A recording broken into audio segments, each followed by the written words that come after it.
During the school trip, Toka and his teammates are summoned to another world. However, Toka was the only one with the lowest rank, E rank, an extremely low status compared to his classmates. Thus, the former mob character and abandoned hero will absolutely become the strongest devil as he advances and strikes back. Mimori Toka is staring at what is probably inevitable doom for him. He runs away from danger, but the monster is in pursuit. Lots of thoughts race through his mind, but none more than the obvious question. How exactly did he end up here? He remembers vividly. Who would forget the day that his class was summoned by the goddess Visis? She had previously summoned the class to a whole new world. She calls them chosen beings and says they are chosen for the task because they are heroes. But then, before she lets them do the task, she carries out a little task of her own. Based on the results of the aptitude test she made the class take, one person must be eliminated. Mimori Toka is the one who is called out. He's to be disposed of immediately. Toka barely has time to react before the goddess explains further. She tells them that they were summoned to the other world to defeat the Demon Lord. They needed to take the test so they could determine who is strong enough. There are 6 ranks available from highest to lowest: S rank, A rank, B rank, C rank, D rank, and E rank. The whole class took the aptitude test, but Toka is the only one with an E rank result. The goddess concludes that he would probably slow the higher ranked heroes down, and that's why she chose to get rid of him. Desperately, Toka pleads with the goddess for mercy. While he understands that he's never been the major character in a play, he still argues that disposing of him would be a terrible decision. He also points out that disposing of him would mean she would dispose of anyone the moment they aren't needed anymore. He expects that this would rile up his classmates and that they would argue in his favor. If only it were that easy. Toka's classmates are indifferent to what the goddess said. After all, they're not E-ranked warriors and it doesn't affect them. Toka just about loses all hope before someone finally comes to his rescue. Ayaka Sogo, an S-rank hero. Sogo argues that he shouldn't be disposed of as he never decided to become an E-rank hero. Toka is comfortable thinking everyone would surely be on his side now. It's a shocker when Visis sends the class leader flying with one move and then accuses Toka of affecting an S-rank warrior's mind. And just like that, the entire class begins to reject and make fun of Toka. It's almost as if they weren't classmates some time ago. The ruthless goddess rounds Toka up and is about to dispose of him. She asks for his last words.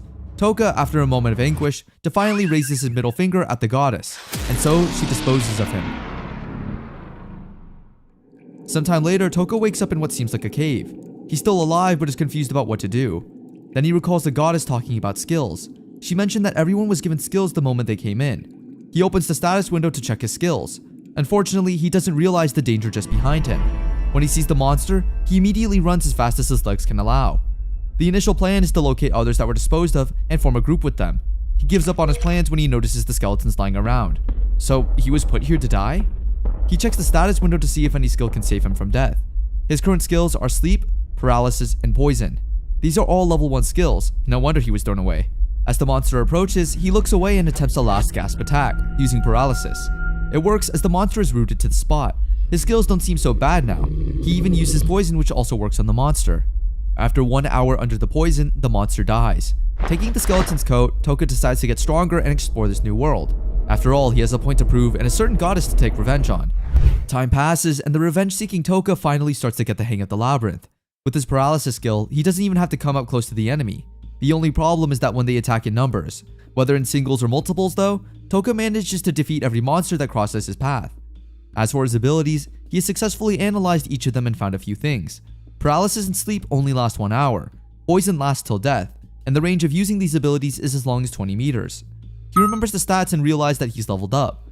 After his last battle with the monster, he feels a lot stronger but must check for himself. Then, Toka starts to think. He thinks about the ruthless goddess that condemned him to his fate. The more he remembers her, the angrier he gets.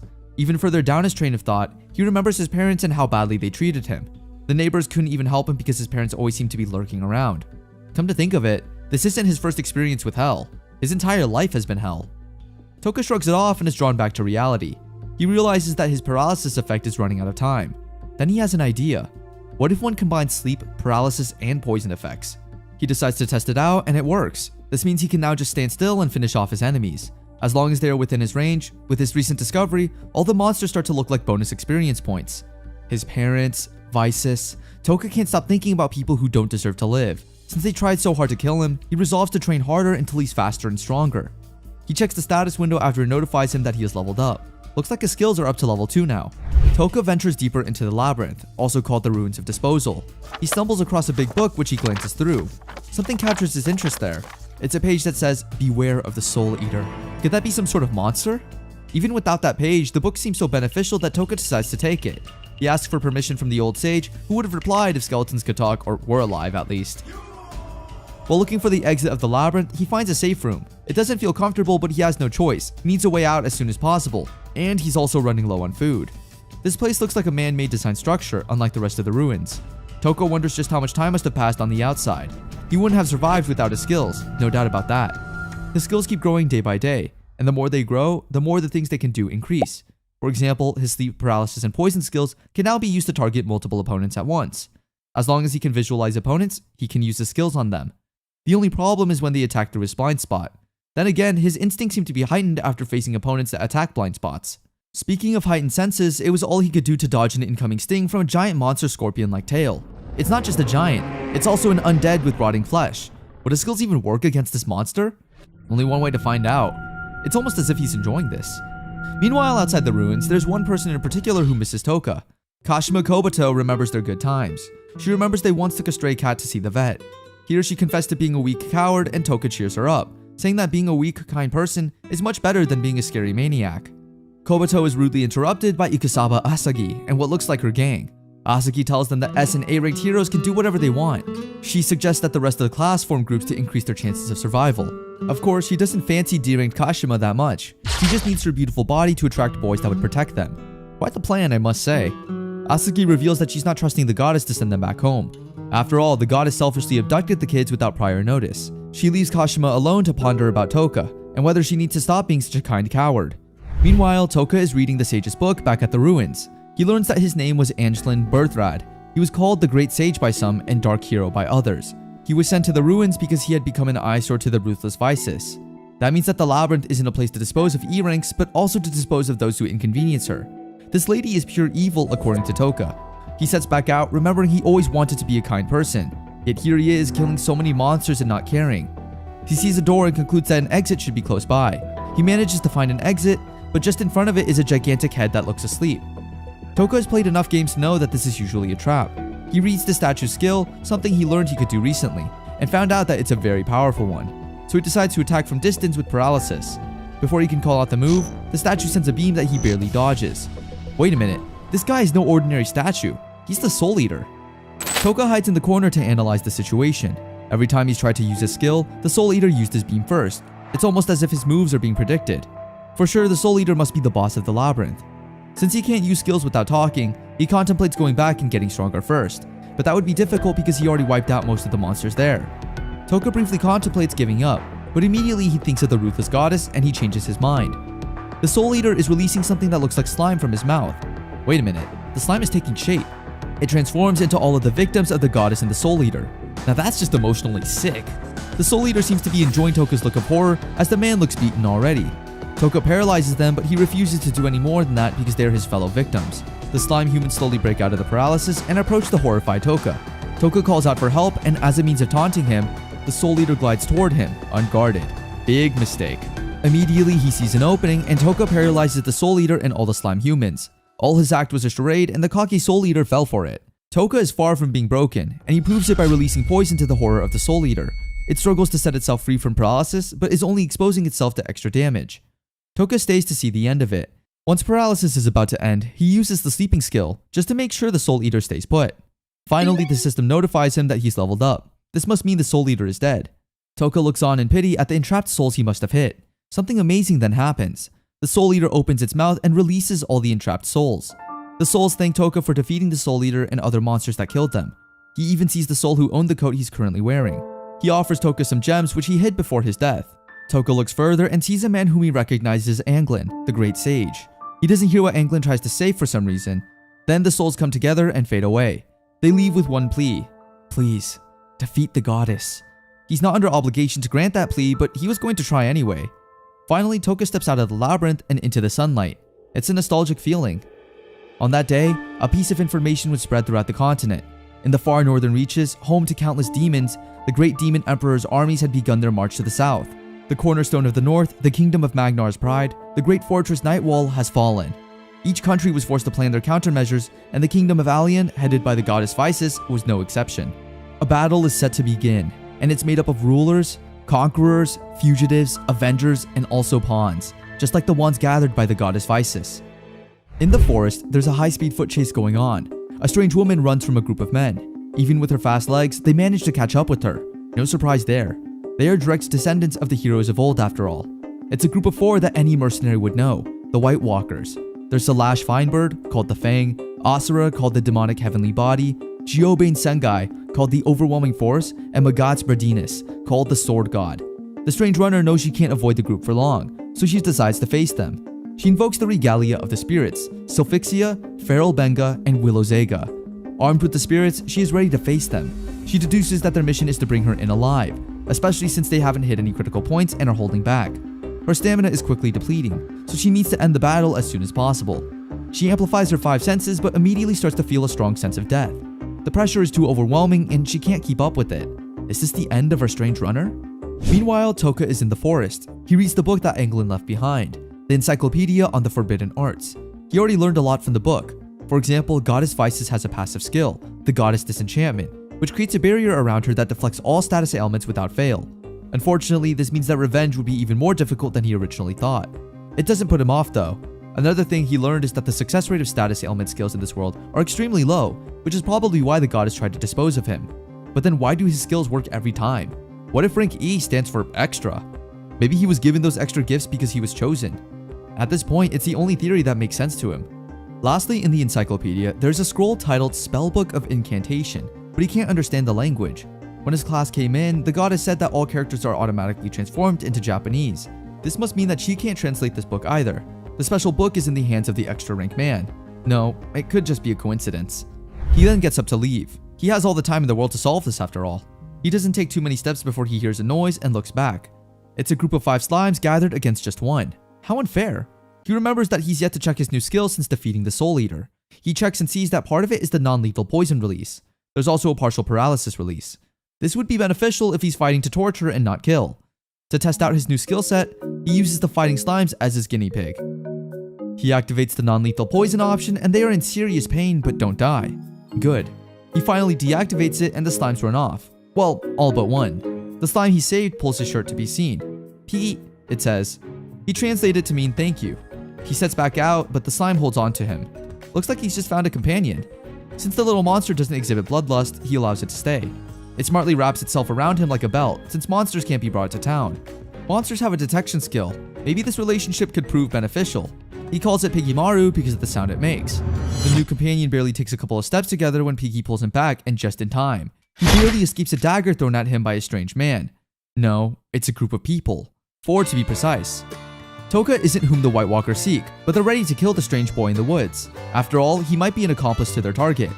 They threaten Toka to give them the strange runner's location, but he doesn't know whom they refer to. He doesn't want to fight and pleads with them to spare him, saying he doesn't know the woman. The White Walkers don't care if he's telling the truth or not. They decide to play bully and even test out their new weapons. The sword god commands his dagger to come back to him. He's ready to finish off the stranger with the dagger. Still seeking to avoid a fight, Toka begs the swordsman to let him go. With a smirk, the swordsman refuses, not knowing he just spells his inevitable doom. Toka paralyzes the White Walkers, which is more of a trial as he didn't know if the skill worked on humans. The group is shell-shocked. How does one kid paralyze 4 trained men at the same time? Toka has little time for words. Since they were going to kill him, he returns the favor with poison. With all of them lying dead, Toka realizes that he just killed humans for the first time. Yet he doesn't feel anything. Is it because they were scum or were trying to kill him? Whatever it is, he has no reservations about taking human life now. He picks up their coins. After all, money is needed by the living and not the dead. Then he feels something. It's a huge pressure coming from the direction of the bushes and Piggymaru feels it too. The White Walkers mention something about a woman. Well, you can't be too careful. He sends Piggymaru to bait her from the other side. With Piggymaru there, the killing intent vanishes and the strange runner cannot detect anyone else there. That's when Toka immediately paralyzes her. He senses that she doesn't have killing intent and asks her if, unlike those guys, she's capable of civilized talk. The strange runner is surprised and relieved. She must have thought she was captured by a White Walker. Toka discloses that he's not from the area. He asks for information about the area and the closest village to it. With the help of the spirits, she can tell that he's not lying. He notices that she can't talk under paralysis, so he frees her mouth. During the conversation, he confirms that she's the one the White Walkers were after. On the other hand, she's shocked to learn that he encountered and killed the White Walkers. Who is this guy exactly? She insists that they're not enemies, and to prove it, she lets him unmask her. In return, he drops his guard and releases her from paralysis. From his dressing, she guesses he knows a thing or two about magic. She says he can ask anything. and the first thing he does is show her the spellbook. He asks if she can read the language there. She has a horrified look on her face that gives away the answer. She surely knows something about the language and its meaning. Who exactly is this strange woman, and what does she know? He shows her the scroll that the great mage had written himself, containing information unknown and out of the reach of the goddess Isis. He wants to know what this writing says, especially if it's something able to rub the goddess's face in the mud, given that the great mage wasn't really on good terms with her all his life. I mean, she did throw him into the ancient ruins area where Toka was disposed of. Unfortunately, after giving a glint of hope as she wore a face that implied she was familiar with the characters, she didn't have a clue how to read, decipher, or explain the scroll. There was something she did know, someone who could read the scroll. There's a woman banished from most of the land for her unknown and otherworldly magic, popularly known as the Forbidden Witch. She should be able to understand the characters in the scroll as she may practice or have dabbled into the same queer magic the great mage was disposed of for. The Forbidden Witch lives in the great historic ruins, but getting there will prove quite arduous. Toka's true problem is the fact that he is just a disposed of hero who knows little to nothing about the mappings and terrains of the world he's in. He asks his hostage, well, not for long, to enlighten him on the environment, its pricing system, and how to get to the great historic ruins, unfazed by whatever he would probably face. She briefs him on the maps, currency, and their corresponding worth. She can say all this due to Toka's newly developed skill, partial paralysis, which enables him to free parts of her body. After an informative conversation, he frees her from paralysis and soon heads off to the nearest town called Mirizu with Piggymaru. In Mirizu, a bustling town by the way, he gets the true needs first, food, then shelter, and some new clothes. Yeah, the clothes he had on were roughed up a bit by the White Walkers, those 4 guys he regarded as scum that he took out for wanting to kill him. The food in this world is exceptional, and Toka blesses his taste buds with this new feel until he is satisfied. Before getting to where he's going to lay his head at night, he looks out for information, and there's no better place for gathering information than a bar. At the bar, he gets to know about the heroes and organization of the country's leadership, the different nations, and the alliance against the Demon King. A gist that piqued his interest was one where Goddess Isis is mentioned, and due to his undying zeal and desire for revenge, wiping the smirk off the goddess's face, he listened carefully as they mentioned the resistance to the Demon King, the undefeated Beauty King's shining army, Magaruna White Wolf Knights, Yodona's nation's holy extermination force, and this country, Uruza's Magic Knights. Naturally, if there's a talk in such a place, the strongest person around is usually mentioned, and it doesn't change here as the people brag about the strongest human around, a Dragon Knight who could hold his own against the Demon King himself in a duel. Dragon Knights are strong to the point that just 5 could take on an entire nation, and this man is one, Sibid Gathard. Since he's gotten the information he needed, the next on the to-do list is getting shelter, and so he heads towards an inn. At first, seeing the ragged up clothes that Toka had on, the innkeeper informs him that all the large and single rooms are booked due to the heavy inflow of heroes and adventurers for recruitment. When Toka drops the money he took from the dead on the counter, the innkeeper, seeing the amount of money, had an instant change of heart, pleading with Toka to lodge with them as long as he pleases. When asked what his name is, Toka answers with an alias, Hattie Shoal. Meanwhile, the ruins investigation unit with its new member head out to survey the ruins like they always do, while simultaneously briefing the new guy on how things work there, and how he shouldn't be extra in whatever he does. Truthfully, it had good pay for a lazy and easy job, and they want to keep it that way. Suddenly, the chief of the unit notices something odd. The crystal they used to detect the presence that makes it out of the ruins didn't change color, which meant something had likely left the ruins. The new guy was excited to check it out and investigate to the last detail, but the chief waved it off like nothing happened, saying the crystal is defective. The new guy then brings up the suggestion of reporting to the higher-ups, but the chief, who wants no extra stress and I'd say is comfortable with his pay, warns and threatens Jim sternly, so he keeps quiet and goes with the flow. In the inn, Toka, or Hattie as we'll refer to him, reads a newspaper of some sort and gets information about the recruitment of people into the investigation unit, and for the exploring of the ruins from the innkeeper. This interests Hattie as he believes the ruins hold magical items and skills that would aid Piggymaru, his improvement, and overall strength, which would be handy in the future. Given how much Piggymaru has saved him and had his back, an upgrade in the slime strength would be a good addition. Piggymaru is the only and best company he has, and at the same time the best defense regardless. Even though Hattie was able to clear the other ruin and sense kill intent from the other bosses, Piggymaru has been a big help in defense. Defense isn't a conjurer's or mage's strong suit after all, and Hattie is no exception. He had problems with an overwhelming horde of monsters. With all this, he realizes he still needs a partner. To be specific, an attacker to balance the equation, or better put, adaptive formation for fighting. Someone who can buy him enough time when facing very strong opponents. At the town square, a rowdy bunch is waiting for a briefing from the marquis. Just as fusses are bound to be made in large crowds, someone was ready to play this role. Monk Drogody, a self-proclaimed Flash, spots a woman he knows so well.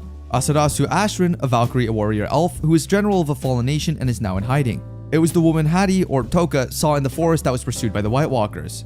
Monk Drogody had asked her out to dinner once, and she refused him, so today he intends to force and most likely bully to accept by threatening to reveal her ears. This woman puts on an interesting act, saying he was probably mistaking her for someone else. Toka, or Hattie, on the other hand knew it was the elf he saw that day. Monk reached out to her and took off the hood, but to his shock saw normal ears. This made him look stupid and perverted in the eye of the public as they pull him away from her. She then walked over to Hadi, who had sensed her magic nearby. They both acknowledge they notice each other and introductions are made, but with aliases, Mist and Hadi.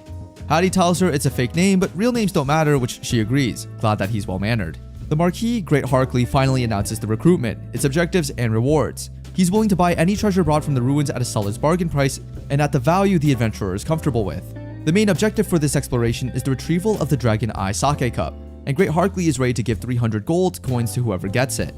Mist explains that there are a lot of ways to make money from this exploration, aside from killing monsters and gaining the Dragon Eye Sake Cup.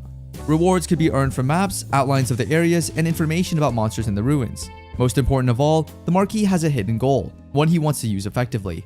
By recruiting random members of the public and adventurers, they sacrifice their lives to get information, valuable information, and the map of the whole area. With this information at their disposal, it will be safer for the Marquis' men to go in and explore without any death. After all this explanation, as they were about to get moving, Mist got weak and almost fell on Hadi. This is due to a lack of sleep as she hasn't slept in a while and her fatigue is ever rising by the second. Hadi urges her to rest before they embark on their journey, but affirms she's good and will catch up soon. In the ruins, Hadi faces off against some monsters some others are finding it difficult to kill. Using the combo paralysis and poison, he clears his way through the levels very easily with Pigamaru on his shoulders. The first monster, a minotaur but quite different from the one he killed back at his disposal area. This one has way less kill intent and danger as it wasn't very intimidating. He tries using his knife to cut open monsters for materials he would need to strengthen Pigamaru, and turns out that unlike before, he very much can. The effortless killing continues and he gets to the 6th floor where a horde of monsters rush at him, but using the same combo, he effortlessly wipes them out. What he finds weird is that these monsters did not exude killing intent or bloodlust as he wasn't able to sense them and needed Pigamaru to detect them. Good thing Pigamaru has an amazing detection skill. Soon enough, Hadi runs into Monk Drogody and a few adventurers plotting against Mist. Fueled by his embarrassment and thirst for revenge, Monk pays the adventurers to capture her and bring her to him. So he makes her wish she never denied him his date or embarrassed him in public. Monk planned to kill her but changed his mind. He ordered they her, and then when he is satisfied with the look of despair in her eyes, they kill her by cutting bits of flesh and feeding the monsters. Hadi is disgusted by this plan and plot of wickedness and decides to treat them like the bad people they are. When his presence is known, Monk threatens to kill him alongside Mist and in a feat of rage and pride decides to attack Hadi. Before they can move an inch, he paralyzes them and leaves them there for the next wave of monsters. A grand scale of the death they designed, destroying them properly. On level 14, he encounters a group of adventurers who beckon him to advise him. They are the Saber Tiger group, and they notice that the monsters on the levels and floors of the area were not dying normal or natural deaths, but were dying in an absurd amount in way. When they appraise the cause of death, they find poison in the monsters, which wasn't a safe or normal sign. They advise him to tell other adventurers to leave before it's too late and ask if he wants to join them while leaving. He turns the offer down politely, saying he can't leave friends behind. In actual truth, this weird happening would be Hadi killing the monsters, and he didn't have time to cover up the cause of death or hide the bodies. He also didn't like the attention this might get him, but in this particular case, it's favorable for him as there's no struggle for the Dragon Eye Sake Cup. He keeps exploring till he gets to the level /floor 17, where he sees a dragon statue. Just like the Soul Eater, Pigamaru could sense its kill intent, and before it could attack, Hadi paralyzed and poisoned it, killing it in one attack. The cup is revealed, and as he is about to carry it, he is stopped and ambushed by Mist unintentionally. They both withdrew their weapons when they saw each other. He hands her the cup for his good reason of not standing out, and because that wasn't his main goal, it was a secret passage which he searched for and opened up. Mist feels indebted to him as it was not an item you just get for free. She offers her body and soul to him, but Hadi refuses, as he never wanted a master-slave relationship. She suggests that she follows him through the passage and protects him, and Hadi agrees under some conditions. The first, she would brief him on the conditions of nearby countries. The next is that she doesn't tell the Marquis, keeping this a secret, and the last is she asks no questions about his personal life. They head in together to the unknown, and Mist is curious how he spots her detect's presence. Since they'll be working together, he decides to introduce Pigamaru to her. When she sees the slime, she's surprised and gleefully plays with Pigamaru. Pigamaru is also friendly to her, making her the first human, aside from Hadi, it doesn't attack. I guess ladies always love pets, even pet slime. Soon enough, they find a golden eye monster. This is a sign that the habitat is close by. Mist takes it out in one strike with ease, and Hadi gets to experience what it feels like to have a partner, his dream formation coming true. They continue exploring the underground levels for the unknown treasures that lay hidden. They get to a shut door with a magic orb right in front of it. Luckily, while exploring the ruins he was disposed in, he came across the orb and is familiar with how it works. You pour in magic and a quantity enough to open the door. While he does that, he asks Mist to explain the difference between golden eye monsters and non-golden eye ones. She informs him of a theory made by the great mage, Anglin himself. This supposedly is the reason for his disposal by the goddess. Anglin believes that the monsters who were closer to the source of evil and its power were monsters that had golden eyes. Due to this evil source, their abilities are heightened and their animal instincts turn normal monsters into ferocious beasts. The monsters without golden eyes are the kind that is friendly to humans and are safe to be around. The goddess Vices is also suspected of using GoldenEye monsters, and all this resonated as Toko remembers seeing golden light emanate from the heroes who were S-class, especially Kirihara Takuto, before his disposal. Something is unsettling that might be going on here. He wonders where his classmates are now and how they are surviving and doing. Meanwhile, some heroes from his class were engaged in battle against the skeleton boss and its minions in the Alien Kingdom. They faced the skeletons ferociously while singing self-praises of how strong they are and gaining experience points. Kirihara took on the skeletons and did most of the fighting for his team, while Oyamada Shoga, an A-class hero, backed him up, killing skeletons and racking up points as well. Another key hero is Takao Usuki, blessed with the skill of lightning. She takes on a couple of skeletons at long range with lightning shots. Her elder sister, Takao Hijiri, an S-class hero who is smarter and a freethinker, cautions her, saying it's not only about getting strong or earning points, it's about understanding the system and beating it eventually. She said this because she doubts the goddess will send them back to the normal world, if this all ends, with emphasis on if. They analyze the 4 groups that heroes from their class have fallen into. Kirihara's group, which comprises Kirihara as the leader, Oyadama as a support, and a bunch of other B-class or above heroes who sing praises for both of them. The Ikusaba group, comprising of Ikusaba, a B-class hero as the leader, and a bunch of girls who work well under her. The Yasu group, containing Yasu and heroes rejected by the Kirihara and Ikusaba groups. Then there's the Sogo group, led by Sogo Ayaka, an S-class hero, the girl who stood up to the goddess for Toko's sake. Meanwhile, Sogo is trying desperately to level up as she has the dying urge to get stronger and protect the weak as she had promised the goddess. Earlier, she had a conversation with the goddess who was eager to dispose of heroes below the S-class, and anyone weak or unable to fight in the coming war with the Demon Lord. Sogo promises to fight in their stead and protect them so far as the goddess doesn't harm them. In the bid to save the disposable heroes, she steals her zeal to get stronger and prevent another Toka from being disposed of, as she was not strong enough to save him then. Sogo manages to level up a couple of times, but still doesn't gain a unique skill even though she's killing as many monsters as the others were. She manages to kill skeleton monsters around her, but doesn't expect the turn of events that comes next. In an instant, Sakura, a member of her team, had her hand cut off by the skeleton boss. Kashima, another member, thought quickly and rushed over to stop the bleeding, while Sogo contemplates her strength and if she could indeed defeat the skeleton boss in front of her. She asks the two to move to somewhere safe so that she take care of the monster in front of them, sending shivers down their spine. Turning to face her grand opponent, she steals her resolve to save others and decides to face it. Sogo recalls her grandmother's teaching, saying she wasn't lucky for being born into this generation, or at this time, but is lucky because she was born with talent. A bit ironic for someone without a unique skill in the other world. Anyway, back to the fight. They remember a technique that is sure to bring down this giant monster, Hisoryu. This technique involves passing energy through your body and the weapon the user is wielding. This way, it magnifies the impact of any strike landed or parried. Using this technique, she summons Helix Spear Collapsing Star. Instead of blocking the attack, she parried it, weakening the skeleton in one strike. Sakura drags her out of the way, saving her from a draconic blast that Kirihara had sent without warning, which finishes off the monster, but would have done a lot of damage to Sogo if she wasn't saved. At the goddess's office in the Alien Kingdom, a meeting is arranged between her and the goddess. Vices informs her that she has restored Sakura's hand with the skill Heal. The goddess also commends her for her active participation and role in the fight, though she asks Sogo why she didn't or doesn't work with Kirihara as she expected S-class heroes to stick together. Sogo explains that she wouldn't work well with Kirihara. Vices informs her of the representative meeting and her responsibility, which Sogo agrees and assures she'll do. The goddess gives a fake smile and approval as Sogo leaves, but it turns sour a second after, showing true intentions. Meanwhile, back at the Great Historic Ruins, Hattie tries to talk Mist into sleeping as her fatigue levels have risen so high. After much admonishing, she finally decides to lie down but doesn't sleep, forcing Hattie to use the skill, Sleep. As she sleeps off, the transformation magic she used to hide her true appearance starts to fade away, showing off her true form, as the Valkyrie elf Asurasu Ashrin. Siras wakes up and is shocked by the form she sees. She's now exposed and has some explaining to do. Luckily for her, he has no intention of exposing her secret. Toka explains his side of the story, how he felt concerned for her and had to make her fall asleep. Falling asleep made her genjutsu fade, as it needs to be consciously controlled. She tells Toka how she borrows the power of the spirits by offering them her desire to sleep. She can change her appearance with the help of the light spirit, tell if someone is lying with the help of the wind spirits, strengthen her weapons with the help of the ice spirits, and can generate armor and equipment by combining all of them. She had to change her appearance because the White Walkers were after her. Toka notices that she doesn't bother to revert to her previous form. This must mean she trusts him now, and so he lets out a secret of his own. My real name is Toka Mimori. He says he wouldn't tell if she doesn't. He also assures her that they are equal. She isn't his servant and shouldn't be so humble around him. Now that she's well rested, they hope she can fight at full strength. Toka and Saras didn't need to wait so long for a test. They soon encountered the Skeleton King, the boss of the ruins. Saras uses the spirit's power to increase her danger detection, and then she bravely goes in to face the monster. With the Skeleton King occupied with Sarasu, Toka can get close to it and utilizes paralysis and poison skills. Once that happens, the monster is no match for them. Oh, that's another thing Sarasu didn't know about him.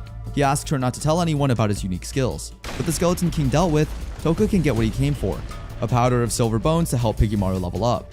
Piggy also draws his attention to a strange egg which Toka takes with him. With that, the dungeon is conquered. A little while later, Toka is at his lodge when Sarasu comes to meet him. She has successfully submitted the Dragon's Eye sake cup since Toka insisted that he didn't want it. She was asked to come for the reward the next day. She was also offered accommodation at the mansion but declined for obvious reasons.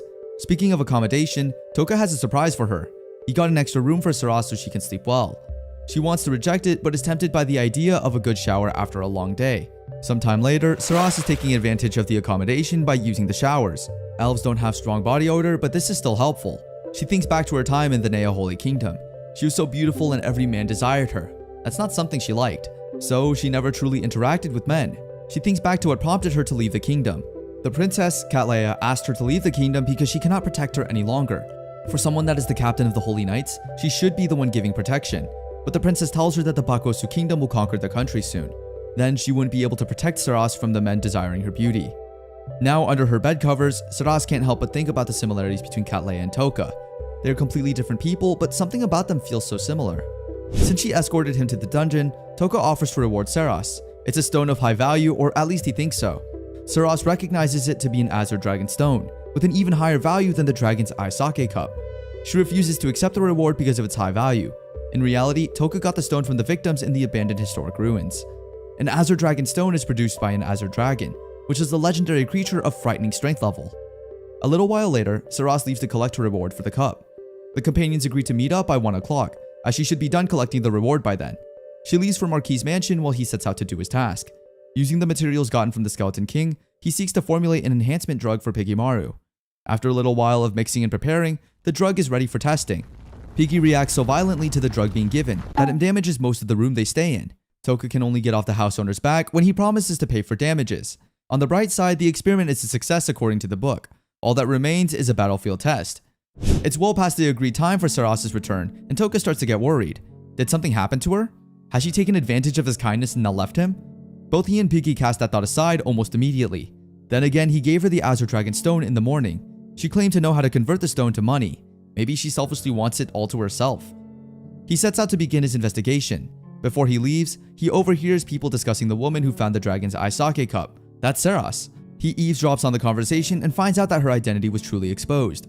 According to them, a magician famous for breaking genjutsu happened to be in the mansion. He broke Sarasu's genjutsu and everyone noticed that she had the exact face of the previous head of the Holy Knights. The men say that Sarasu managed to escape to the Dark Forest, but a huge bounty is placed on her head. Before he leaves for the Dark Forest, Toka hears something that would send shivers down the spine of the ordinary man. The Marquis sent his mercenaries to capture Sarasu. This group is not made up of ordinary knights though.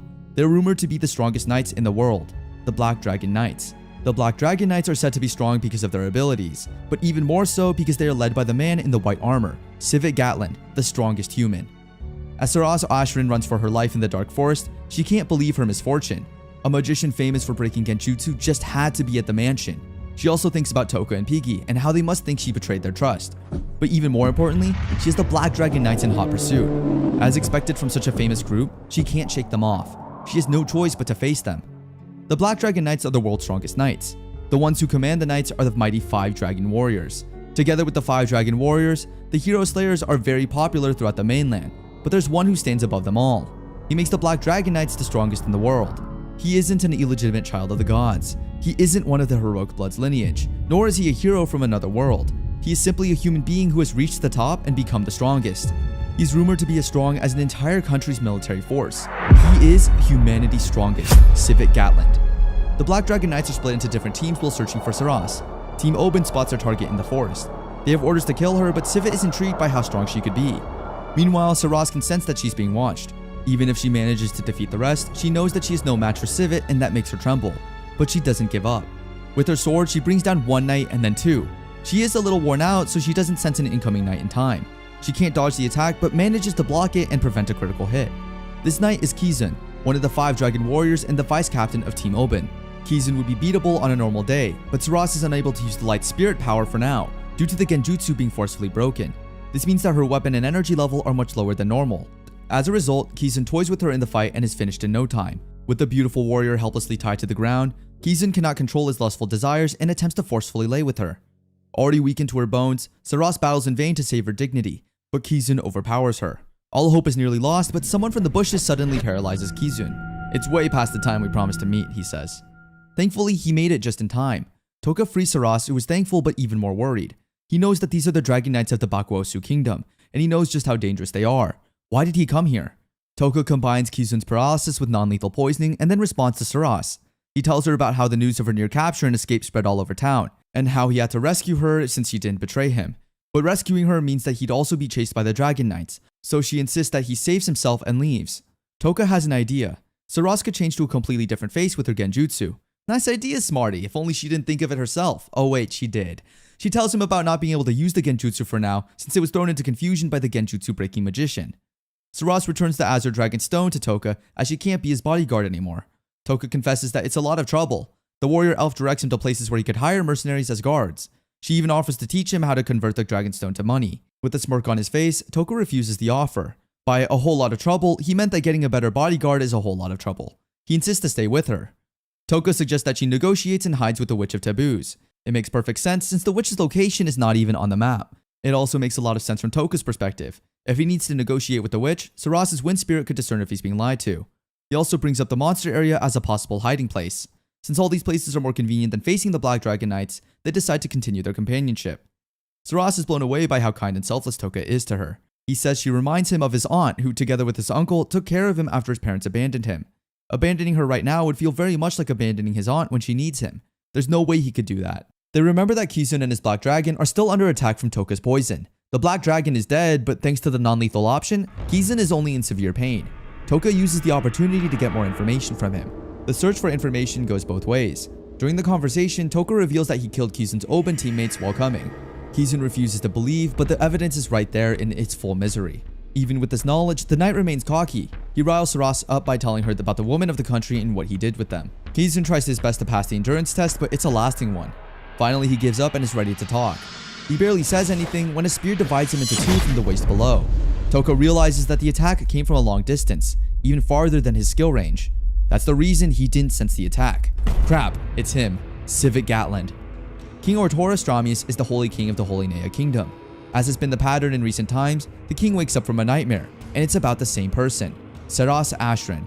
The king recalls how she left the capital as instructed by his daughter. It proved to be the correct decision, as the Nea eventually fell to Bakuo's kingdom. Saras is safe from the goddess and knights, so why does this feel like the wrong decision? He remembers Saras and her desirable physical characteristics. He wanted to have her. He wants to have her. He regrets not having had carnal knowledge of her, even if it had to be by force. There's no way he would let another man defile her when he couldn't. He concludes that if he can't have her, nobody should, and so she has to die. Saras Ashran refuses to believe it when Civic Gatland informs her that her death was ordered by King Ortora. He was such a nice man, how is this even possible? The Dragon Knight insists that the king offered them fortunes and jewelry just to kill her. The Dragon Knights discuss amongst themselves how to kill her. Some of them insist that the beautiful elf should be passed around the subordinates before killing her. How cruel. But the king specifically requested for her corpse with her purity intact. He even claimed that he would know if there were another man sent on her. Now that's creepy. If Saras can't tell when people are lying, why is she getting worked up by these guys? Could it mean that they're telling the truth? Toka's thoughts are interrupted by an offer from the Dragon Knights. The Knights propose a battle between Civet and Saras to decide her fate. Civet is just intrigued by how strong she could be, especially after learning about her spiritual powers. He looks forward to the fight, or at least he did before he sighted Toka. The Knights assume that Toka is no more than a porter hired by the elf, but Civet Garland knows better. The pair haven't exchanged blows yet, but Toka already has a strong feeling that this man is much more dangerous than the Soul Eater. He needs to handle this carefully, otherwise he might lose his life. He throws Civet off with a smirk on his face and then asks for a conversation with them. The warriors are locked in dialogue. Toka reveals that his name is Hadi Skull, but Civet can tell that he's lying. The Dragon Knight senses that Toka has something up his sleeves, so Toka just goes straight to the point. All Civet wants is an opponent that can satisfy him in battle. Toka shrewdly tries to measure his strength by asking about battles with the Great Demon Emperor and Alion's goddess. Civet reveals that he can't battle with the goddess because it could risk the diplomacy between both countries. Then again, the heroes summoned by the goddess from the other world intrigue him. Because of their divine blessings, one of them might be able to get to his level and become his arch-rival. There it is, the opening Toka is looking for. He steps up and proposes that he'd be Civet's ultimate opponent. Wait, what? He baits Civet by revealing his true name, and that he's one of the heroes from the other world. About 10 odd years between the Holy Nea Kingdom and Bakuo's kingdom, there was a problem in which golden-eyed monsters were pouring out from the historic ruins of the two kingdoms' borders. The kingdoms decided to deal with this problem together and sent their armies. Human-faced monsters were also identified, and the battle was expected to cause huge casualties. When the armies got to the ruins, they saw a boy battling in the middle of a mountain made of monsters' corpses. This boy looked more entertained than stressed. With every move, he sent heads of monsters flying. The armies almost mistook him for a demon that was told of in folklore. The monsters started to stay away from the boy, and the armies took advantage of the monster's confusion and wiped out the rest of the army. The boy looked around and screamed angrily. He complained that the monsters didn't confront him as they should have. The boy wanted an enemy. Eventually, he became the leader of the Black Dragon Knights, as he believed he would meet someone powerful there.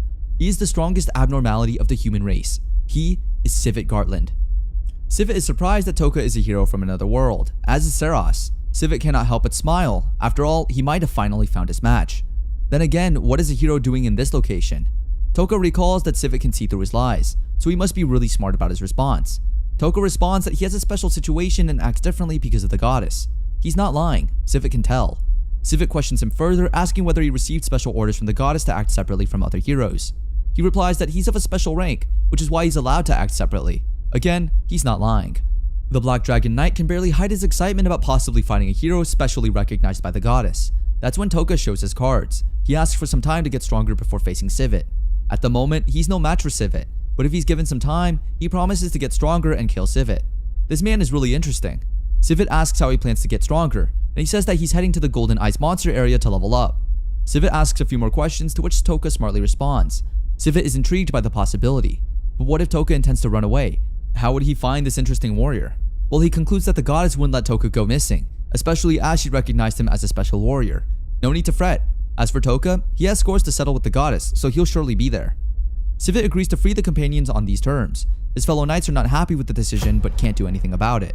He calls out to Saras and instructs her to protect Toka with her life until he's battle ready. He doesn't miss the opportunity to rile her up, as he threatens her with Princess Catleya, her former master. He even informs her that the princess has a wedding coming up with the Black Dragon Knight's captain. Enough has been said already, and the Dragon Knights turn to take their leave. Toka breathes a heavy sigh of relief. He just survived humanity's strongest, and Saras didn't die too. And even more, he was able to get close enough to put Isekai'd in his skill range. With his guard down and back turned, it's now or never. Toka almost successfully casts his skill when Isekai'd notices that something is wrong. He sees Toka doing something and draws his sword to stop him. Did Toka's plan just fail by a few seconds? He put all of Isekai'd's subordinates under the skill, stopping their movement and harming them if they tried to force it. All the others find it hard to move, but not Isekai'd Garland, as he struggles to take a step while bearing the multiplying pain being inflicted by the skill. He moved quite the distance to surprise Toka, as even the soul leader he fought and defeated at the abandoned ruins couldn't move, and quite frankly, that was his strongest and toughest opponent yet. The soul leader and Isekai'd did share similarities, as Toka used fear to deceive the soul leader, and also deceived Isekai'd with something similar: weakness. This strength didn't last long, as soon enough, Isekai'd dropped to his knees, weakened from the compiled pain from paralysis, and the second skill Toka used: poison. The others were groaning in pain, soon to lose consciousness and meet death and defeat. Immediately, Isekai'd hit the ground and something unusual happened. A flare went up to indicate that there were problems at this encounter. Originally, the flares were meant for members of the Kingdom's Knighthood or the other Black Dragon Knights to use as a signal to Isekai'd that someone strong enough to defeat a Black Dragon Knight had been encountered. Given that such a person is considered a threat, they wouldn't be allowed to escape by killing one knight. Hence, Isekai'd appears at the point of battle to destroy any such opponent. Since Isekai'd is the one down and gradually dying, the Black Dragon Knights show up almost immediately, as Isekai'd had probably asked them to chill somewhere while he handles the situation. Talk about a considerate and charismatic leader. Back to the story, the Black Dragon Knights show up, and Isekai'd, who surprisingly has enough energy to shout out orders them to kill Toka and Saras, but from a distance, as he had experienced firsthand what Toka can do at close range. The fact Isekai'd could even shout at this point was very impressive, just to be expected from the man nicknamed Humanity's Strongest. Toka has solutions to the range problem for paralysis and poison skills, which he combines with Piggymaru. The enhancement effect from borrowing power from monsters enhances his skills. On connecting with Piggymaru, wearing the slime-like outer coating, his skills increase as gel sprouts from Piggymaru containing the skill itself. Upon contact with the target, it initiates Toka's attack with an amplified effect. Though this form uses a lot of MP and mental strength, it is an effective means he will use to attack the knights and the dragons they flew on. Next, he faces the knights with Piggymaru on his shoulders, sending attacks at the knights. They try to cut off the slime, but even though they did, the point or surface of the slime is where his skill activates. Hence, there's no way out for the knights, and with this, Toka plans to destroy them all. Isekai'd realizes the Black Dragons have come to an end. A painful story. Let's delve into Isekai'd's background and life for a bit here. After the subjugation of a golden-eyed monster by Isekai'd at a very young age, he amazed the onlookers who took the opportunity he gave them to wipe out the remainder of the monsters. Isekai'd was invited by the king himself to the nation, and on accepting that invitation, he was soon adopted by a noble family. This family was the Gartland, headed by Earl Gartland. This head loved war and the idea of strength and victory, so hearing about Isekai'd made him excited enough to ask the king that Isekai'd becomes his foster son. Things turned out great as Sivit became a member of the noble society, and it wasn't all about strength for this young boy. Another quality that made him stand out was how quickly he adapted and learned the mannerisms and customs of the nobles. He loved and valued his foster family and continued being a recognized member of the Bakuo's kingdom. This wasn't enough as Sivit stood out yet again in the eye of the public. Being the strongest around and recommended by the king, he joined the Black Dragons and none of the members, the leader, and his son could hold their own against Sivit. With this, he was made the leader of the Black Dragon Knights. Another occasion occurred when Sivit made a name for himself in his country and beyond. The Bakuo's kingdom had a revolt led by the king's younger brother, a duke with better popularity and a majority of the support from the people. With 8 generals backing him, the revolt began and people took sides. Even members of the Black Dragon Knights sided with the duke, as it's only logical to side with the winning side, so it seemed. Sivit, alongside the Gartland family and former leader of the Black Dragon Knights, sided with the king. During this war, Sivit single-handedly killed all the generals and ended the whole war all by himself by killing the king's younger brother. Yet again, in search of something or someone that could match his strength or likely overpower him, he journeyed into the ruins and the kingdom in search of a monstrosity that could prove a hard time. 2 months passed and no sign of Sivit. The masses had given up their celebrated hero, and the king regretted allowing him to go into the ruins. 2 weeks later, Sivit, humanity's strongest, resurfaced with treasures as souvenirs to the king, but with a gloomy face.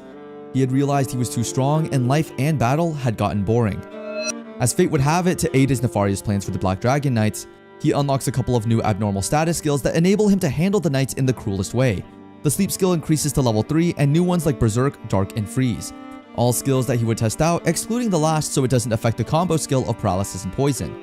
He was running low on MP pretty fast thanks to the connection with Pigemaru, and it would prove difficult if Sivit were to break out of the skill. Toka couldn't deny the fact that he wouldn't be able to face Sivit one-on-one if that were the case. He instructs Ceres to watch over Sivit and the other paralyzed underlings, so he could focus on the battle with the Black Dragon Knights. Well, right now, I wouldn't call it a battle, because he blocks their eyesight for a short time frame with the skill Dark. Next, he uses the Paralysis and Poison combo as usual, then the Berserk skill. The skill makes the affected struggle to move against their own will, enhancing the pain inflicted and the effect of paralysis, thereby killing the affected faster. When all the knights and the dragons were down, he killed the dragon Gartland rode on, gaining points in the process. For heroes in this world, level up points didn't come from killing humans, but dragons did drag a lot of experience points. Ceres, who had a front row seat to all the action with little to zero participation, was in awe of how enhanced his skill was when he connected to Pigemaru. She was also surprised that he was a hero, and a special one at that, given his case. They both get to find out in this discussion how similar they were as Toka affirms that he wouldn't return her to the goddess Visis, who, by the way, was hunting her and thinks Toka is dead. Borderline, they both hate the goddess with their guts. He also compliments her for staying alert and helping him concentrate, even though she feels deep down she didn't do much. I kinda feel so too. They talk about a reward and Ceres feels unworthy of it, till she does something deserving. All this talk was happening simultaneously with the knights and Sivit waiting for Death's final call. Most have consciousness, but the truly strong of the strong, Sivit held on to his for a little longer. I guess it's one of the downsides of murder by poisoning. Minds could be changed during the wait. Some might chicken out, but not Toka. Soon enough, Sivit's life nears its end and he asks what Toka is as he never expected such a sudden death. Toka bids him farewell as he loses consciousness little by little till he embraces the afterlife. He reminisces about a young Sivit who trained to be stronger beyond limits. After watching Sivit die, they journey most likely to the Golden Eye area to find more monsters to level up with. They then talk about the princess Ceres had left behind as well as the plans that the goddess had for the princess. Turns out Ceres loved the princess so much and Toka could tell. She asked Toka who he planned on carrying his revenge on, and he said with bloodlust and rage in his eyes, the goddess Visis.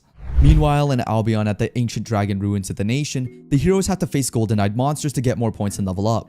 As she promised the goddess, she protected and watched over the low class B and below, encouraging them to focus on defending and protecting themselves, leaving all killing monsters to her. If they had strength left to spare, they could join in buying her time and aiding her killings. She vowed to get strong enough to face the Demon King as soon as possible so all her classmates would go home, because she doesn't want anyone dying. But for now, she'll protect as much as she can, leaving no room for another death like Toka that she couldn't save. Borderline, these group members were weak and to be disposed of by the princess, so they are relieved and love the fact that they are part of Sugo's team and can easily protect themselves, especially for one girl, Suo. Sugo asked her if she could help protect the others as she is the only brave one in the bunch, even though her rank and class don't correlate. While Sugo tries to liven the spirits of her team members, the Yasu group walks in, and Yasu, its leader, went on to say derogatory things about the weak members of Sugo's team. He asks Sugo why she would want to team up with such weak classmates, as heroes below rank A are called white heroes, which are best put as mob characters or mob heroes. He then proposes they join forces together, which Sugo strongly refuses as she feels they would not work well together. After a short while, a wave of monsters shows up and this gives Yasu a great opportunity to show off his skills. He didn't waste any time demonstrating what an A-class hero could do. Using his special ability, Sword Eye of Black Flames, he obliterates the monsters and does this quite easily. It wasn't just Yasu that came with the big guns as Sugo observed. There were the Takao sisters who were S-class and A-class heroes, the elder and younger sister respectively. One sister with the ability to use lightning and the other with the ability to make clean, concise, and precise cuts left a whole wave of monsters divided into two.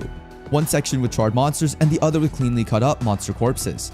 All was done by the sisters without breaking a sweat, all because they had unique abilities. This was the one thing Sugo wanted that she so lacked, despite her hunting and killing monsters. This made her feel sad and left behind, more accurately described as being not strong enough to protect all she wanted. She watched the sisters from behind a wall and not for long, the elder sister noticed her presence. She asks Sugo to show herself, remarking that she doesn't bite. Hearing this and sensing a warm invitation, Sugo comes out to converse with the sisters. They sense she's not looking okay and ask to show they care. Little did Sugo know that her worry for the lack of unique skill was evidently written on her face. The younger sister, Itsuki, asks her to take better care of herself and hurries off as her elder sister calls. Before she leaves, she hints to Sugo that her elder sister likes her. Sugo, wanting to confirm this, tries to ask but is interrupted by an answer, yes, from Ijiri affirming that she did have a fancy for Sugo. The group gets to the exit and meets a surprise, Oyamada fighting off monsters and showing off his power. The others compare him to a beast with bloodlust for killing. Seeing the B-class and below warriors, he takes the same route that Yasu took, insulting and asking Sugo why she brought weak members to hunt monsters with the Kirihara group. Sugo yet again defends her classmates from the insults, hoping they all drop the power high soon. In an instant, the crowd is joined by Kirihara and a monster he was holding captive, torturing it so it screams to draw out even more monsters. After continuing this in what I have to admit looks like a very clever plan, Oyamada points out that it most likely wouldn't work, causing him to separate the monster's head from its body. A new addition, appearances, and faces never end as a new member joins the heroes. A strange woman with cat ears, instead of the goddess Vices herself. She introduces herself as the goddess's representative. She also informs them that she would be in charge of their safe return to the capital and their progression to the next phase of development, in the stead of the goddess and by her order. Oyamada, seeing her little structure and petite outline, bursts into a peal of insulting laughter, asking in a belittling manner if she truly thought she could order around heroes that are stronger than her. The representative, pissed at the foul mouth, accepts Oyamada's challenge as an invitation to fight, and decides to show him and the others why the goddess put her in charge. She calls out his name and remarks that he is the one with the foul mouth. This caused Oyamada to ask for her name, and trust me, I understand why he laughed. Her name was Nyantan Kikipat. Yeah, Oyamada wasn't wrong for thinking her name sounded like a cat. Kikipat decides to take this greeting and warning more seriously and in one strike, charges at him, weakening him and causing him to fall to the ground. After undoubtedly showing how strong she is, she proceeded to tell them they'll be journeying to the royal capital for the next phase in preparation to defeat the Demon Lord. A few days ago, the goddess summoned Nyantan to supervise the heroes in her stead, as she would be busy due to the new movements the Demon Lord was making. She also chose Nyantan because of the loyalty she had to the goddess. To prove and reiterate the loyalty she had, the goddess asks her to lick her feet, which Nyantan did without hesitation. While in the ceremony of loyalty and reverence, a messenger came in with urgent news, apologizing for disrupting the goddess's meeting. On the go-ahead of the goddess, he informs her of the news and she began to think about Civet and how he would have contributed to the development of the hero she intends to train. Soon her beautiful idea pops up and she dishes out orders to the messenger. He is to gather the 4 revered saints of the Alien Kingdom, the dragon killer from Uruza, the saber tiger group Toka ran into a while back, and Civet and the 5 dragon warriors. Nyantan informs the heroes that their dreaded and trying moments are near approaching, as they are likely to face the Demon Lord sooner than expected. Meanwhile, Toka still journeys to the Golden-Eyed Monster area with his trusted company, Seras and Pigimaru. He enlightens her more on the dismissal as a hero, where the goddess disposed of him. Turns out the abandoned ruins were just directly underneath the forest they were traveling, and he also tells her about the origin of the Azure Dragonstone and how he got it, which is from the corpse of the great mage himself, Anglin. This left Seras to wonder why such an accomplished and great man would be disposed of. Toka presses on with his plans and goals for revenge, saying he would destroy anything that stood in the way of him and his revenge, even if it meant killing people to get to the goddess. He understood that this might not fall in line with Seras' moral code or conduct, so he proceeds to apologize. Surprisingly, Seras is unbothered about his thirst for revenge and offers her full body and power towards his cause. Owing it to the fact that she has no loyalty or relevance to the Holy King and that he saved her from the White Walkers and the Dragon Warriors, she felt indebted to Toka and gave him her undivided loyalty. She held him in high esteem as a savior, high enough to want to call him a title so she doesn't mistakenly address him by his name. They arrive at a village in the middle of a festival, and soon enough, Toka is invited by one of the townsmen to join in on the fun. Before he does that, he checks out the new options his skill, Sleep, has, resulting from the increase to level 3. He also managed to test out Freeze on his journey there. Back to the village and his festival, Toka picks a mask he's interested in. The townsman provides him with the story behind the mask. It's inspired by the tales of the King of Flies. The King of Flies was a demon of ancient times who had an absurdly strong army and was the harbinger of chaos. The king and his subordinates are popular from the way they died, despite being demons and evil. Toka takes a liking to this mask and the mask of the king's subordinates, as he wasn't supporting the goddess and kind of is aligned to the demonic side. After all, he does want the goddess to grovel and be devastated and full of despair. When in the changing room as directed by the masked seller, he thinks of what he would answer if anyone were to ask what he did. After a good thought process, he settled with the King of Flies mercenary corps, posing as a mercenary. Meanwhile, in the Magnar Kingdom, there's a round table meeting behind closed doors, where the world leaders, the White Wolf King of Magnar, the Queen of Janata, the Magister King of Aruza, and Alien's Armor King, including the goddess, sit to discuss plans for the brewing war against the Demon Lord. They also wonder who would have annihilated the Black Dragon Knights and even humanity's strongest. The goddess isn't sure of the Magnar army, which is at the forefront of the battle. She asked the Mad Emperor, Falcon Dotane, a distinguished Alien Knight, if she could count on him when the time comes. The leaders of the countries are locked in a very important meeting at Magnar. The goddess is there too. They discuss the death of the 5 Dragon Knights and how it has shifted the balance of the kingdom's security. But most of all, they strategize on what to do when the great demon appears. The root of all evil, as he's called, gives them no choice but to rely on Alion's heroes from the other world. This isn't because the heroes are much more powerful than anyone in this world, but because the people of this world can be affected by the demon's miasma. The miasma stops people from using their full power, and this also affects people from the hero's lineage and deities. This must be why the heroes were summoned from the other world. They weren't just wanted, they were badly needed. As it turns out, Alien is the only kingdom with the means to summon those heroes. The other leaders ask the goddess to explain the situation to the heroes and train them. After all, the one who takes responsibility will be given a huge reward. The Mad Emperor cuts in to ask about the legend of the God Killer, but that would only distract them from the point of this meeting. Vices formally informs the leaders that the Great Demon's army recently captured the Night Wall and is now on the move. If the countries don't ally, they would be wiped out for sure. The White Wolf of Magnar addresses the elephant in the room. Could it really be Seras Ashrain who killed the 5 Dragon Warriors? The leaders are smart enough to suspect that there's someone else behind the death of the elite group. They must find the person who did it, so this person can join in their fight against the Demon Lord. That is, if the warriors weren't killed by demons themselves. Then again, there haven't been any reports about the demon sightings in southern Magnar. The death of the Dragon Knights is a big blow, but it doesn't leave the countries helpless to face the Demon King. Among those who can help are the 4 revered saints, the Dragon Slayer, the Heroic Sword, and the Apostles of Isis. The leaders are also informed that a group of people are going about taking credit for killing the Dragon Warriors. Even in this world, people try to reap what they didn't sow. According to them, they killed Civet and the others with their magic spells. This group of Black Dragon Slayers is a group of sorcerers called the Ashinto. Meanwhile, Mimori Toka and Seras Ashrain are finally in Urza's royal capital, Monroy. The first thing Toka does is hide Piggymaru. He might draw more attention to them. During their traveling period, Toka and Seras made a stop at 3 villages. Those villagers talked a lot about the death of the Dragon Knights and Seras' disappearance. Urza might be a little happy about the death of the Knights because the strong Knights of the neighboring country are gone. No matter what, they were still a potential threat. Toka asks whether the goddess's mediation is the only reason for Urza still standing strong. According to Seras, it's only one of the reasons. She tells him about the man from Urza named the Dragon Slayer. According to her, Urza hires the man even in times of peace, just so they can show off as they should. The Dragon Slayer is really strong, but there's no chance that he can drive out the Dragon Warriors alone. He's also rumored to be a lazy man that avoids conflict with the Dragon Warriors. Now that they're in town, Toka suggests that they get an inn for the meantime. Of course, they must get separate rooms, but Seras cuts in and suggests one room to save money. There's that tension again. After discussing it for a while, the companions decide to share a room. Toka registers at the inn as a mercenary who is yet to register with the Mercenary Guild. The man asks whether he's in town for the Blood Colosseum, and Toka plays along.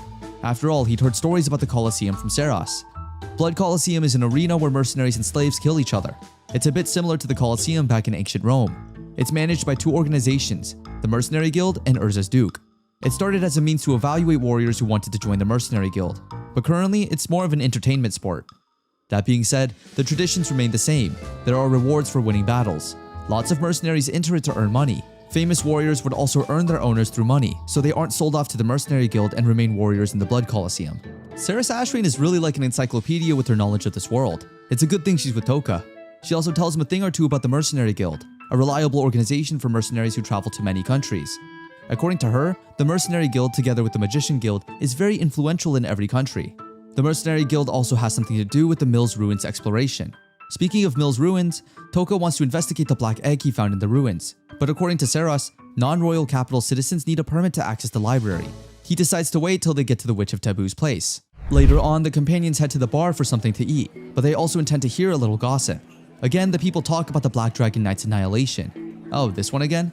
Seras and Toka are settled until the gossips say that Seras Ashrain killed the knights. That's one way to get our Elfiers to stand even more. The other man argues that Seras died in the fight and that the ones who killed the knights are the Ashinto group. These guys again? They obviously just want to promote their magic spells. But then again, they should take credit. It'd get the suspicion off Seros's back for a while. Speak of the devil, eh? The Ashinto group comes into the bar and starts to flex their newfound fame. They're the new talk of the town, and it looks like they enjoy it. Meanwhile, the people in conversation bring up the topic of one who hasn't been mentioned. According to them, there's one more person who might have defeated the 5 Black Dragon Knights. It's the Blood Colosseum's leopard, the strongest blood champion in Monroy. What gets Toka's attention is when they mention that she once met the Witch of Taboos. Quickly, Toka buys them more drinks and asks for information on this leopard. If there's one thing that gets a man talking, it's more drinks. They tell him everything they know. The witch is located in the Golden Demon Zone, and she's rumored to be a dark elf. As for the rest of the information, the leopard would know better. Toka sees that it's a good idea to meet this leopard, and he asks for a means to meet her. But it turns out that he doesn't need it. Isekai'd, the blood champion at that moment, walks into the bar. Fate could not have written a better script for Toka. Toka cannot believe his luck. This is his best chance to have a conversation with Isekai'd, the were-leopard and blood champion. But he must tread with caution. There's no way of knowing just how dangerous she is. He doesn't want to show his skills, so he tells Seros to be ready for anything. He goes over to the counter and offers to get Eve a drink, but she isn't in the mood for pleasantries, so he introduces himself as a mercenary named Hadi. She's gracious enough to introduce herself, but she can tell that he's not there just because she's a blood warrior. Toka asks about the location of the Witch of Taboos. Eve denies knowing the exact location. What she tells Toka is that she once wandered the Golden Monster area and might have died if someone didn't help her with magic. She joked that it was the Witch of Taboos, and apparently, the joke became a rumor and spread. She denies knowing the witch's location and also warns Toka that the Golden Monster area isn't for humans. Since he can't expose his skills in public, he goes back to meet and eavesdropping Seros. It's a good thing that Seros can tell when someone is lying because she immediately tells Toka that Eve completely lied about not knowing the witch's exact location. Okay, now they must get the information from her somehow. Later that night, Toka and Seros discuss how to get the information from Eve. Seros advises Toka to gather information about the warrior first. Then they might find something they could give her in exchange for the information. What they know for now is that the Blood Warriors need a lot of money to buy back their freedom. Well, as far as money goes, Toka has something of high value he could offer her. They call that Plan B. Plan A is to get information the next day at the Blood Colosseum. The next day, they spread out to ask different people about Eve. According to what they found out, Eve was originally a slave, sold to the Colosseum by a slave trader. At that time, the audience was starting to get bored with the fights, so the management introduced the were-leopard to spice things up. She seemed to know how to get the crowd moving, and she brought back excitement to the Blood Colosseum. Apparently, she hasn't lost a match in nearly 3 years. She's just that good. The juicy news is that the next day is Eve's final battle as a blood warrior. It means that she almost earned enough money to buy back her freedom. Money wouldn't be useful in negotiation then. Seros tells Toka that from what she heard, Eve earned the money to buy herself back 2 years ago. For the past 2 years, she worked to buy someone else back from the Colosseum. This person is a kid, and she isn't even a were-leopard. The situation is a little more complicated than Toka would like. He wonders whether he should just enter the monster area alone. Maybe he should buy her as a guard after she regains her freedom. Seros interrupts his train of thought with one more bombshell. She obtained much more information than he did, and he's curious as to how she did it. She says she went to an information broker and she couldn't take Toka along because they don't like newbies. As long as she got the job done, Toka doesn't mind. Now onto the bombshell. Seros says that most of the previous strongest warriors died after their last match. Normally it would be because they finally met their match, but there seems to be more to it. The Duke who manages the Blood Colosseum does dirty things that puts the warrior at a huge disadvantage. What better way to introduce a popular warrior than to make him or her kill the previous warrior? This means that the Duke would certainly try to get Eve killed the next day. Toka finally sees an opening in his negotiation. Later that evening, Toka intercepts Eve at the Blood Colosseum. Eve recognizes him from the pub, but she quickly denies knowing the witch again. Easy girl, we're yet to get there. Toka tells her that he can tell she's lying. He asks whether she owes the witch some favor or gratitude. Eve gets unsettled and asks what the young man wants. You're in danger, and I can't see you die, Toka says. Toka and Eve discuss in the shadows. Toka comes clean and tells her about the Duke's plan for tomorrow's battle. Okay, stranger danger, why should she trust this man? He tells her that he must keep her safe because he needs information about the Witch of Taboos. Eve knows he can see through her lies now, so she can't hand over false information and leave. She asks for proof, but Toka has none. However, she knows that Duke Xuan can dispose of her. It's not a wild stretch. Toka suggests that she abandons the battle and escapes with the little girl she's planning to rescue. How does this man know so much? She gets aggressive at the mention of the girl, but Toka assures her that he has no wicked intentions. As for tomorrow's battle, she insists on seeing it out. She must buy her freedom by winning the battle, or else the Duke would chase her to the ends of the earth. And in that case, the Mercenary Guild would get involved and try to collect the bounty placed on her head. She wouldn't mind being chased down, but for the little girl's sake, she must regain their freedom by law. Toka suggests that she could hide with the witch if no one else knew where she lived. Then they would never find her. It's not a terrible plan, but the were-leopard insists that the interior isn't a place for humans. She just said interior. She must really know about this place. Toka promises to take care of the girl in exchange for Eve escorting them to the witch's house. Eve looks at the young man and his companion. Saros looks like she could hold her own in battle, but there's nothing about Toka that looks like a fighter. Toka lets out a smirk and reveals to Eve that he killed the Black Dragon Knights. As proof, he shows her an example of his abnormal skills by paralyzing her for some time. If that doesn't work, nothing else will. Later on, the company of three part ways, as Eve goes to think about Toka's offer. Saros and Toka talk, and Toka reveals that he intends to make Eve a comrade for future benefits. Even if Eve survives tomorrow's battle, there's no future for her in ManRoy. Even someone as naive as her would soon realize it. According to the information they received, Duke Xuan is a toxic guy. He would find some other way to get rid of Eve, if only there was someone who controlled toxic poisons to save her. Meanwhile, Eve sees the mercenary guildmaster in a conversation with the Duke. It's nothing out of the ordinary. Tomorrow's battle is really important for the management. She's about to leave when her name pops up in the conversation. She listens attentively and everything Toka said turns out to be true. Her opponent for tomorrow's battle is also there, and they discuss using dirty tricks to ensure her death. The plan is to make her opponent kill her and wear her pelt. He would be called the Leopard Killer. If she manages to win, the Duke tells the guildmaster that he still plans to kill her, just as Toka thought. As for the little girl that Eve cares so much about, Duke Xuan has special plans for her. She's a dark elf and the child of a former slave. She's growing up so fast and pretty, so the Duke intends to forcefully take the girl as soon as she's old enough. As for Eve, the Duke says he sees her as nothing more than a beast. There's no way he would have anything to do with such a low creature. Toka sees Eve return before he even leaves the place. She confirms that everything he said is true. She also agrees to forfeit tomorrow's battle and escape with the Dark Elf. From there, they would head to the Witch of Taboo's house. Meanwhile, the Dark Elf, Liz, is abused and maltreated where she works. Her boss constantly beats her, and the customers don't make things any easier. For every mistake she makes, she receives hard punishments. The only reason she is holding on is because of Eve, whom she now sees as a big sister. The customers in the bar discuss the young elf and how she is growing up to be physically appealing. They smack their lips in anticipation of the day she'd mature. Her boss comes in and tells them off, saying that Liz is in her custody and must not be ruined. It almost sounds like her boss is a kind woman, but she's quite the opposite. Just as she does at every slight opportunity, she beats Liz in the shop. Then she screams in Liz's ears, causing her to feel physical and mental trauma. This is too much, even for the customers, who start to leave one by one. Did they leave because of the maltreatment or because the strongest blood warrior just stepped in? Eve comes in with a frown on her face and sends the wicked boss flying with a hard punch. She points her sword at the shop owner. The terrified woman begs for her life, saying that she was forced to do everything she did to Liz. She promised to keep her mouth shut about their escape. Eve leaves the helpless woman on the ground and goes out with Liz. She really is so naive. How could she just believe this wicked woman? Eve tells Liz about her plans to escape, and Liz is happy to go anywhere with her big sister. Back in the shop, the cruel lady has no intention of keeping her promise. Thankfully, Toka is there to pick up the slack. There's no way this one would escape with her life, and Toka makes her die in the most painful way possible. A woman that mentally traumatizes innocent girls has no place in Toka's world. After his little sideshow, he goes outside to meet his new comrades. The group is getting bigger by the day. Toka introduces himself, with his real name this time, to the group, and everyone else introduces themselves, including Pikimaru. There's no time for formalities, they must escape now. Toka leads the group to the horses he prepared in the forest. Eve and Liz would share one, while Toka and Saras would take the other. Before they go, Eve questions Toka's intentions with the Witch of Taboos. Toka promises not to harm her as long as she doesn't try to harm him. He shows Eve the spellbook that he wants to be translated. At this point, Eve realizes that she's a naive woman. She looks at how all her poor decisions have put her in danger, and then she placed herself under Toka's command. According to her, he might be the only one she can trust. Don't be so sure, lady. Toka asks why she trusts him. She points out that he could have attempted to get the information through other means. For example, he could have tortured her under paralysis back then. Also, letting Liz accompany them and volunteering to protect her is a sign of a trustworthy person. Toka smirks and then points out that he might have done it for his selfish interests. Even at that, she still surrenders her trust to him. The new companions climb their horses to ride away. There's that physical tension between Toka and Saras again. The tension could cut through metal.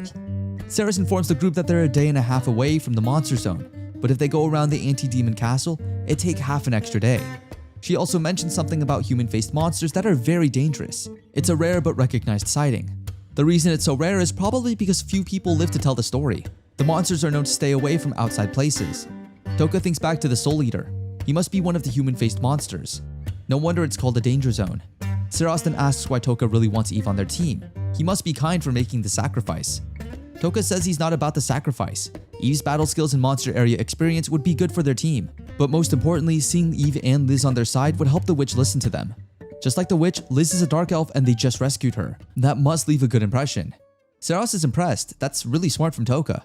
But deep down, Toka knows that he rescued Liz because he knows the pain of being abused as a child. The riding companions are interrupted by the neighs and hooves of horses in the distance. They are being chased. Eve confirms that a man suspiciously looked at her while she made her escape. That man was Muaji, the leader of the Shinto group. Meanwhile, the sorcerer stopped to examine the hoof prints. Muaji sees 2 horses and intelligently concludes that Eve couldn't have prepared 2 horses in such a short time. Someone is helping her. The group puts up lights for the second team to follow. It's time for the Shinto to show their worth to the Duke. Meanwhile, Toka and his companions are still on the run. Eve offers to stay back and let the rest escape. After all, she is the one whom they chase after. Toka refuses. They are too many for her to fight against. He looks in the distance and notices that the pursuers have a second team. He stops the horses and readies for an attack against the groups. Meanwhile, as they follow Muaji's advice, the Duke's mercenaries finally spot the light heading up north. They excitedly follow it, thinking that they must have caught their prey. The decoy from Toka worked, for the first team at least. Toka can tell from the mercenaries' conversation that another group is coming up fast. That's probably the Shinto group, as they didn't have any warriors. Toka instructs Eve to hide and protect Liz while he and Saros would handle the situation. He confirms from Saros that Muaji's curse magic seems a bit fictitious, but he still managed to make everyone believe. The man is very clever and he's predicted their moves so far. Muaji must have known Eve would head north because of the Witch of Taboos, but the young man has a plan to help them win. He takes out his mask. It's time to begin. The Shinto riders halt at the orders of Muaji. He orders the lights to be put out and looks around the area for clues. He sees a broken branch that looks like it was broken by a horse. The smart leader can tell that the first group already went up north, so the group must have gone through this path. No, that's probably a trap. A group that good wouldn't leave such a careless clue. Muaji is even more confident that someone is helping even Liz. It's a smart person, but he's seen through him or her. He calls on the person to come out from hiding. Nothing would save this person, not even the trees the person is hiding behind. She knows she's already caught, so Saros comes from behind the tree with her mask on, a mask of the subordinate of the Fly King. Muaji knows the mask very well. Muaji proposes that Saros hands the refugees to him, so she won't be attacked. He also invites her to join the Shinto group, as they could use a skillful warrior. If she refuses, he threatens to rain curses on her, curses that killed the Black Dragon Knights. Saros accepts their terms, but asks them to promise the safety of the captives. Muaji brags about his influence on the Duke and promises that no harm would come to them. With her wishes fulfilled, she asks the whole group to follow her to where Eve and Liz are. The group starts moving, but Muaji stops them. Why would she want everyone to come closer? Why can't she bring the prisoners out instead? Or ask a few people to come with her? He concludes that she must be scheming something that involves him getting within range.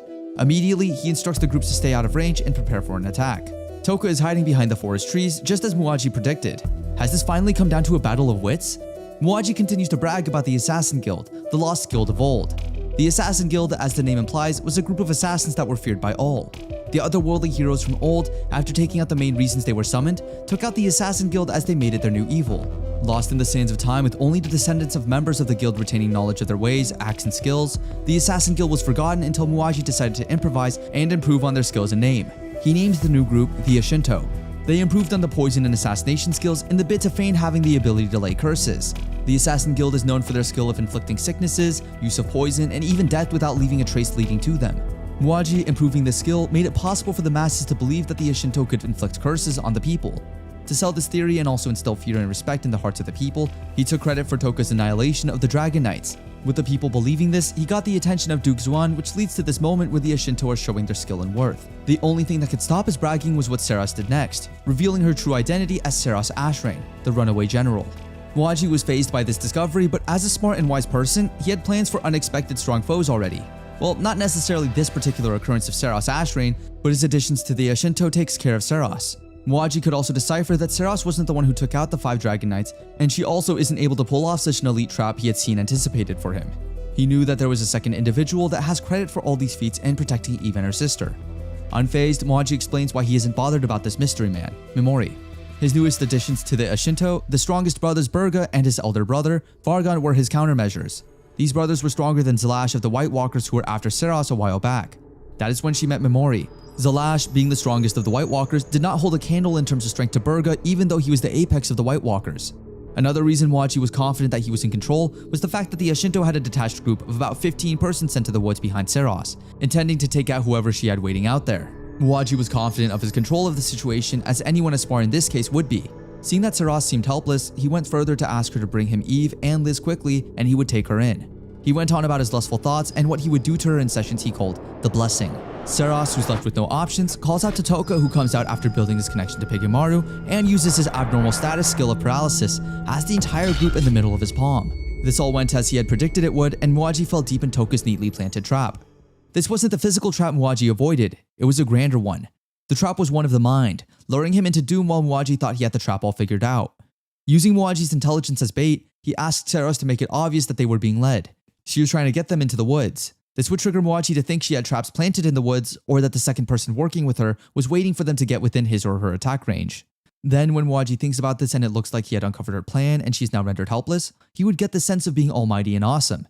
This would serve as self-poison for Muaji, as this almighty feeling would inhibit his thinking, blinding him from seeing Toka's true plan and his connection to Pigemaru. A few moments ago, Toka encountered the detached Shinto group and took them out using paralysis. After discussing with Eve and her sister, they part ways. The group was strong and skilled, but they are nothing compared to the 5 Dragon Knights. If Toka could take out Civet Gartland and do it so easily, then this bunch was like cutting through butter for him. Back to the current happenings. After taking out most of the members of the Shinto with paralysis, Toka walks away from Muaji as he loses interest in a dying human. Muaji, on the other hand, cannot believe that he has been outsmarted and someone as wise as him would meet his demise so soon. He tries to reach out to Toka to most likely beg for mercy or strike a deal, but Toka walked away with Seras, engaged in a different conversation and paying little attention to the dying Muaji. Seras apologizes to Toka for showing and revealing her true self without his permission, as it wasn't part of the plan.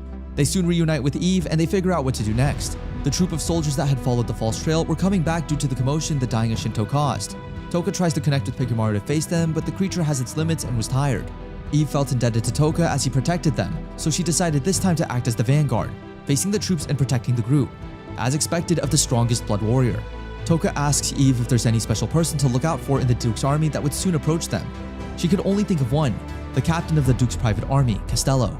He was said to be the strongest after the Dragon Knights and is rumored to have been once a magic knight. He was the only one they should specifically worry about.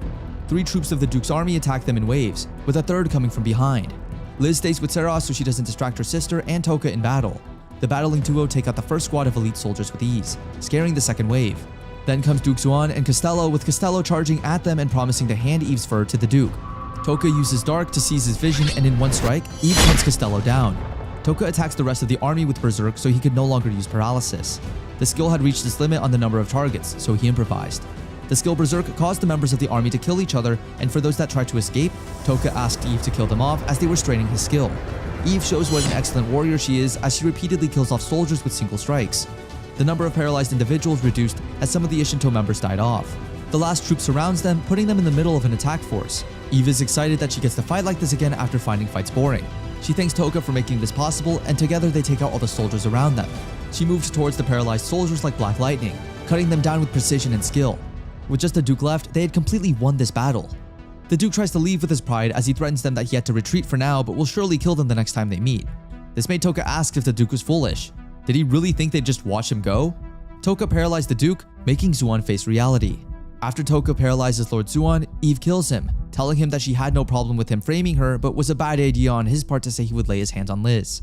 Toka then asks her if she has settled her matter, to which she gives a positive reply. Shortly after, Sebastian and Liz appear from their hiding place, sensing that all is well. Later, Toka asks Seras to take Liz with her and make preparations for their departure, as Eve and him have some things to take care of. She decides to capture the horses still wandering around close by while she's at it. Toka also asks her to get a certain thing from her bag, which she does.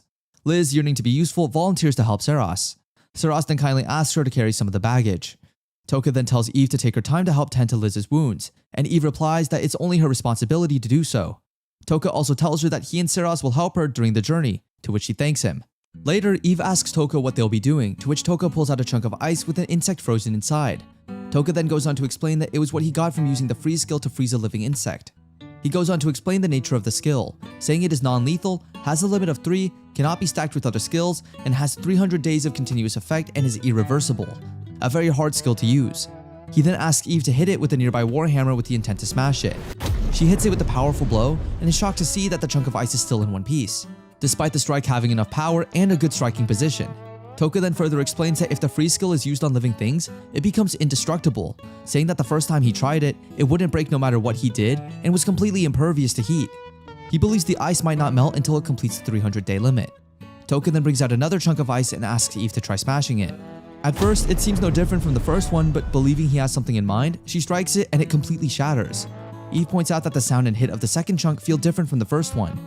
Toka explains that freeze can be used on matter, and while they were the same insect, the crucial difference was that the first one was frozen while alive and the second one was a dead body. Apparently, it categorizes dead bodies as matter, which is why they're not indestructible. Moreover, when crushed, it breaks away into tiny pieces that can be blown away by the wind, and when destroyed, the counter for the limit decreases. Eve then asks what he plans to do, to which he says he's thinking of a way to dispose of the corpses of the Ashinto. When Eve asks why, he states that he wants to make the Ashinto the murderers of the 5 Dragon Warriors forever, explaining that as a sorcerer group that propagated themselves as the one who killed the 5 Dragon Warriors that suddenly vanished, the world would continue to think there's a possibility they could have done it, and as long as they didn't deny it, the possibility would remain, and those who want to investigate the truth would continuously search for suspects that don't exist, acting as a smokescreen. Eve then realizes that this was the reason he didn't want any fleeing survivors. While Toka warns Eve that the crushing of the bodies won't be a comfortable task, she assures him that there's no need to worry about her and urges them to finish before pursuers arrive, telling them to leave a nearby fly mask as the only eyewitness. Toka then thinks about the legend of the Fly King, about how he revolted against his creator and chose his path. Thinking it's a name that suits him, he thinks about how he wouldn't follow the Fly King in the part of losing his subordinates. As for the end of the Fly King, he thinks about the 2 different endings to the story due to the difference in interpretation and wonders what the end of his journey would be. Magisterial King Jin is shocked by the news that the Ashinto had disappeared, wondering if Zuan got into trouble with them, saying he's warned him countless times to be careful while dealing with them, stating he wanted to have a pawn who claimed to kill the 5 Dragon Warriors to display their power to other countries. Afraid, he wonders how he'll report the mysterious disappearance to the goddess, especially because he took it upon himself to expose the Ashinto as someone trusted, so much that the disciple they sent to Arusa was called back. Fearfully, he decides that he needs to find the Ashinto and make negotiations with them again, believing they annihilated Duke Zuan's private army, including Costello, and that there's no reason to doubt their ability to kill the 5 Dragon Warriors, adding that it would be difficult to defeat them even if the Magic Knights are involved. The messenger then asks if there's anything wrong, to which King Jin replies that while he's shocked by the death of King Zuan, he's otherwise fine. When the messenger asks how they would report the Ashinto case to Allion, King Jin tells them to search for the Ashinto no matter what, telling him they must report it to the goddess. When the messenger asks about Eve and Liz, referring to them as the Wereleopard and the Dark Elf, he bursts out in anger, telling him to ignore them, calling them weak and cowards and saying they'll die somewhere in the wild, and telling him to focus on searching for the Ashinto and to use everything to track down their every trace. Later, Vices receives word that the sorcerer group killed Duke Zuan and disappeared, calling it a frightening case, albeit with a relaxed, somewhat playful expression on her face. She then begins to question the existence of curses, saying she still can't believe in them, or wondering if she doesn't know anything about them. She then asks Nantan if she knows anything about it, to which she gives a negative response. Vices then begins to think aloud about how scary it would be, especially if it fell into the hands of the Mad Emperor. She then talks about not being able to send Nantan back to Arusa since she has an important role. We are then introduced to the 4 revered saints, siblings descended from the blood of heroes, said to be stronger than the saint in Jonato. The eldest son of the group tells Vices to currently worry about the army of the Great Demon Emperor, which is increasingly active. The second son then laughs heartedly, pointing out that Vices is surprisingly a warrior and that ultimately, Vices won't be affected by the influence of the root of all evil, regardless of if they fight the Ashinto or the 5 Dragon Warriors. Vices then playfully asks if there's anything wrong with that, saying that while she's sure he meant no offense, the words made her feel a bit uneasy. A servant enters the room, informing the goddess that Master Banewolf has arrived. Banewolf apologizes for being late, but Vices tells him that it's no problem and that she's glad he came, calling him a dragon slayer. Later in the Allion Kingdom Castle Garden, Asagi talks to Poppo about the tense atmosphere in the castle. Poppo gives a simple response, to which Asagi teases her about all nutrients going to her breasts, rendering her unable to use her head anymore, leaving her flustered. It is then explained that Asagi's words are getting more powerful. This is because despite her being a rank B hero, she acquired a unique skill known as Queen Bee, the skill to enhance the abilities of multiple targets to a certain degree for a limited amount of time, putting her group ahead when it comes to group battles. Yatsumoto Hiro's group is also getting stronger, but being an A-ranked hero is more of a one-man group and only he stands out and gets stronger. Ayaka's group, on the other hand, shares their experience points equally. Therefore, her friends level up and acquire skills. The skills they acquire are common skills, which can be acquired provided that you are a hero. These common skills can be grouped into 5: attack system, defense system, healing system, enhanced ability system, and abnormal state system. The skills are unlocked when you level up. When something is unlocked, the skill tree will change, and the higher the skill is in the skill tree, the higher the skill's rank. However, the abnormal state system skills are currently useless and obscure. Unique skills also have their level, and when this level increases, the ability evolves. It is then explained that Ayaka holds the role of being the vanguard and her friends using defense skills to protect and support from behind, and only comes to deal the finishing blow when the monster is on the brink of death, However, although she's a level 115 S-rank hero, she still has not unlocked a unique skill, being the only one not to do so. While she does have special skills that allow her to be the vanguard alone, she can't deny that those skills are weaker than unique skills, thinking to herself that she has to work harder. While this is happening, Vices approaches the crowd of students in the garden, followed by the 4 revered saints, Wolf, and some other figures. She addresses the students, first pointing out that their levels have increased tremendously and thanking them for their hard work, and that while she is happy from the bottom of her heart, they still have not acquired combat skills, so she has gathered some warriors from all over to train them, with the Drunken Sword Party being in charge of Asaki's group, the Dragon Slayer being in charge of Hiro's group, Nyantan being in charge of the Takao sisters, and the 4 revered saints in charge of Kirihara's group. Then Vices begins to leave, but is stopped by Hijiri, pointing out that a teacher wasn't assigned to Ayaka's group, saying that the 5 Dragon Warriors should have been in charge of Kirihara's group, but due to their death, there are not enough teachers for the heroes now. At first, Vices suggests that Ayaka teaches her group the ancient martial arts she has, adding that was what she expected her to do, but Hijiri believes it's a bad idea to do so. Vices then apologizes, saying she took some measures because she believes in Ayaka's ability, but admits she can't call back any of her apostles from other countries to take care of her group. She then asks if there's anyone who wishes to take care of Ayaka's group, promising to pay them in installments, but warning that their work would be doubled. No one answers, but then Wolf volunteers, believing it's best to increase their survival probabilities since they're heroes with bright futures, and promises to do everything he can to train them all without lowering the quality. Vices then announces that they will be moving around the ruins to defeat the Golden Eye monsters and level up to kill the enemies and survive. She informs them that the Demon Emperor's side is moving actively, telling them that the number of monsters gathered at the Knight's Wall is overwhelming and that the next war with the Great Demon Emperor will exceed the previously expected scale, and therefore, she would like them all to brace themselves for the coming war. Vices is watching the students train, saying that while it isn't perfect, training seems to be going well and thanks everyone for their hard work. She adds that as long as they fulfill the conditions she has set, she will leave it to them how to accomplish the goal, prioritizing results over the process. When one of the 4 revered saints asks her what's wrong, she explains that while they're in a hurry to get the heroes to learn practical skills, they must also continue to increase their levels. However, with the Great Demon Emperor's army on the move, they can't afford to travel to the ruins in other countries, so tomorrow they will depart for the Golden Monster Zone. Toka, Ceres, Eve, and Liz are traveling through the Golden Monster Zone. Eve, being somewhat familiar with the place, says she only knows as far as the place she and Liz reached last time, a place where they could get drinking water and some old buildings where they could hide. Toka reasons that the only reason Eve and the others fled from the Demon Zone was because of the monsters, so for the time being, as long as they could defeat the monsters, they could go deeper without any problems. Toka asks if Liz is afraid, to which she replies that she's fine and thanks him for his concern. He then compliments her, saying she's now a fine member of the group. Liz then cheerfully says that she'll be happy anywhere provided she's with Eve. Eve then apologizes to her for being stupid, but Toka assures her that if anything, her very existence is Liz's salvation. She then smiles, saying she's no match for him. As the group gets closer to their destination, Toka is unsure whether they should continue in a straight line since the map doesn't show the terrain in detail, adding that depending on the terrain, they might have to go the other way around. Then, out of nowhere, a Golden Knight appears and attacks them. Toka, with Eve's help, then casts a paralyze spell on the monster. Seeing that it's effective, he also casts the poison and sleep spell on the monster, incapacitating it. Toka then points out that it's much weaker compared to the monsters he's killed, saying that in every aspect, the monsters in the ruins were far superior and that it seems unlikely that monsters in this zone are generally ridiculously strong. As they continue their journey, Toka mentions his encounter with the 2-headed wereleopard to Ceres, asking her the difference between it and Eve. Ceres explains that Golden Knight monsters were created by the root of all evil and that there's a strong theory it has something to do with the element of evil he possesses. Toka then asks if an ordinary demon can become a golden-eyed monster, to which Ceres replies that while it may not be impossible, it's unheard of. She explains that many of the non-golden-eyed monsters went into hiding because a hero warned of the danger of them turning golden-eyed, and so there was an operation to wipe them out. She further explains that non-human races which can speak and understand human language were classified as demi-humans, including elves, and while many demi-humans still hide from humans, elves often have friendly relationships with humans. Moving away from the subject, Ceres suggests a name for the group, the name being the Fly King Squadron, to which Toka agrees. Later, they encounter another monster, which Toka easily defeats. Eve marvels at his prowess, stating that the first time she encountered it, all she could do was escape. Suddenly, Toka's BG begins to rattle, indicating the presence of a demon, and immediately tells everyone to tighten their guard. He then brings out an egg from his bag, which Ceres recognizes as the one he got from the Mirazu ruins. All eyes are on the egg as it begins to hatch. As the Fly King Squadron group have zero ideas of what could be inside, they take a couple steps back. The egg has a crack and then two. Before long, it starts to give off light till everywhere is completely illuminated. When the light clears, Toka and his companions see a very little horse in front of them.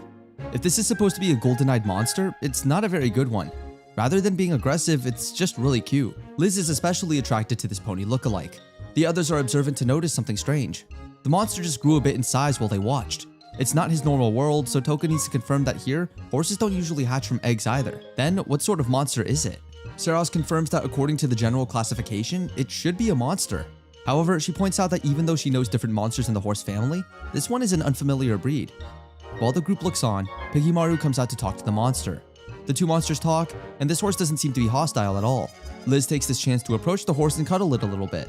Toka thinks back to when he found the egg in the Midozu ruins. He recalls the color and hardness of the egg, as well as the unique hatching of the egg. One thing is sure, this isn't an ordinary horse. His claim is backed up by what looks like an orb on the horse's back. It's a transparent hemisphere that he immediately inquires of from Saras. The scholarly elf suggests that the orb might be an organ for absorbing magic. After all, monsters exist with similar organs in their physiology. According to Saras, it's not uncommon among monsters and magical creatures. People say that this organ can take in a lot of magical energy at once. Magic energy? Well, that must be tested then. Toka asks everyone to give him some room and puts Eve on the lookout for any danger. A magical creature that changes by taking in magic? No wonder it grew in size a few moments after it was born. Toka is experimenting, so it must measure just how much magic power he injects into the monster. Firstly, he injects about 1000 MP. The MP results in the little creature turning into a fully grown, powerful horse. If this is what 1000 MP can do, it's simply amazing. Even while it's a grown horse, the creature is not aggressive towards the group. That has to be a positive sign. The first round of experiments is successful, so Toka decides that it's okay to inject more magic power into the orb. He injects 1000 MP and then 5000. He injects up to 10,000 MP. And then he keeps injecting until the orb gets saturated. As for the result of the experiment, it stands towering in front of them. It's a gigantic, majestic horse with long curved horns. Okay, now you can call it a monster. At this point, Toka and his companions shouldn't be surprised by anything they encounter. And yet, they could never have predicted that Toka's egg from the Midozu ruins would turn into this. The horse towers above them, looking fierce and majestic. This must be its true form. And then, Toka announces the inevitable. It seems like they just found the newest member of the Fly King squadron, and it's a really interesting one. Just like what happened when the horse was in its medium size, it doesn't seem aggressive at all. If anything, it behaves like a regular horse when they want to be pet. This is why Toka can draw near the horse and touch it. Despite its large appearance, it's still only a horse. It behaves so differently towards Toka. Is it possible that Toka is now seen as a parent? Well, in that case, Sarah suggests that Toka should name the horse. That's not a bad idea at all.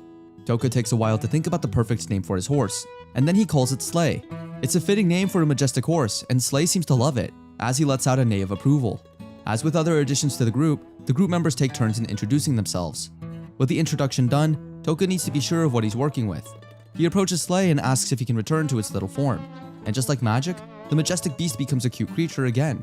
This means that Toka can always change its form by simply injecting magic energy into the orb. Sweet. Saras points out that in its second form, the horse can easily handle most of their luggage, making it easier for them. The third form might prove useful while fighting monsters in the future. They might have just struck the jackpot here. Meanwhile, Slay licks Saras' cheek as a sign of endearment. This is a good sign. She would be doing the riding after all, since Toka doesn't know how to ride a horse. Toka offers to wipe the stain from Saras' cheeks, and that tension comes back in full force. I mean, seriously guys? Saras eventually lets him do it, and while doing it, he commends the skin. Saras points out that the skin is beautiful because the horse was just born. But Toka isn't talking about the horse's skin. Really smooth, Toka. Meanwhile, back at Allion Kingdom's castle, everyone has left for the Golden Monster area. Well, everyone but the Dragon Slayer. For some reason, the goddess opts to leave him at the castle. He isn't too happy with this decision and confronts the goddess. She brushes it aside, saying that the castle still needed protection, and who is better to protect it than the Dragon Slayer himself. She points out that the Drunken Sword Party, Nyantan, and the Four Revered Saints are already following the heroes. He must settle for his own task. The man doesn't buy into any of the goddess's crap. He accuses her of dropping him because he chose to mentor Ayaka Sogo. Bane, the Dragon Slayer, is a very direct man.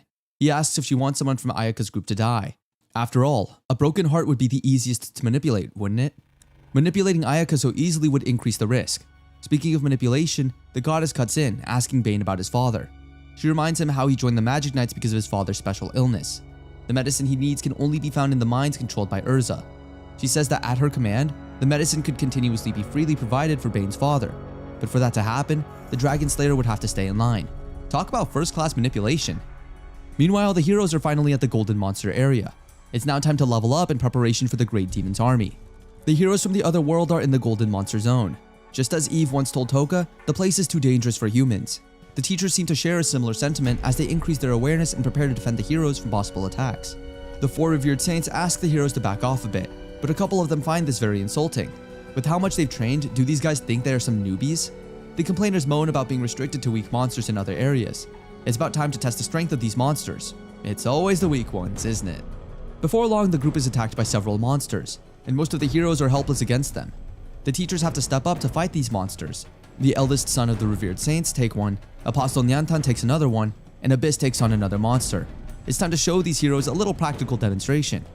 And so they charge at the monsters, avoiding all their dangerous attacks while searching for openings to attack them. Their skills are impressive, but what stands out is their confidence while attacking such dangerous monsters. These guys weren't bluffing about being super strong. Apostle Nyantan is particularly impressive against these monsters. She evades every attack in swift motions that the heroes can barely see with their eyes, and then she gracefully cuts through the monster like it's simple training. The goddess really has a powerful apostle in Nyantan. The other fighters aren't slacking either. After watching them move, the heroes wonder why these guys can't just confront the Great Demon's army instead of them. Even after all of this, there are still 6 monsters left in that area. The hero who led the complaints is really serious about fighting. He laughs at the monsters in the area, labeling them weak and no match for him. Imagine telling him to back down because of these monsters. He uses his unique skill, Draconic Buster, on the monsters. Maybe he's not so weak after all, as the skill eliminates all the remaining monsters in the area. His unique skill goes up to level 4. He really backs up his talk with work. Next challenge, please. Meanwhile, there's another party in the Golden Monster area. Ayaka and her companions are dealing with enemies on their own not too far away.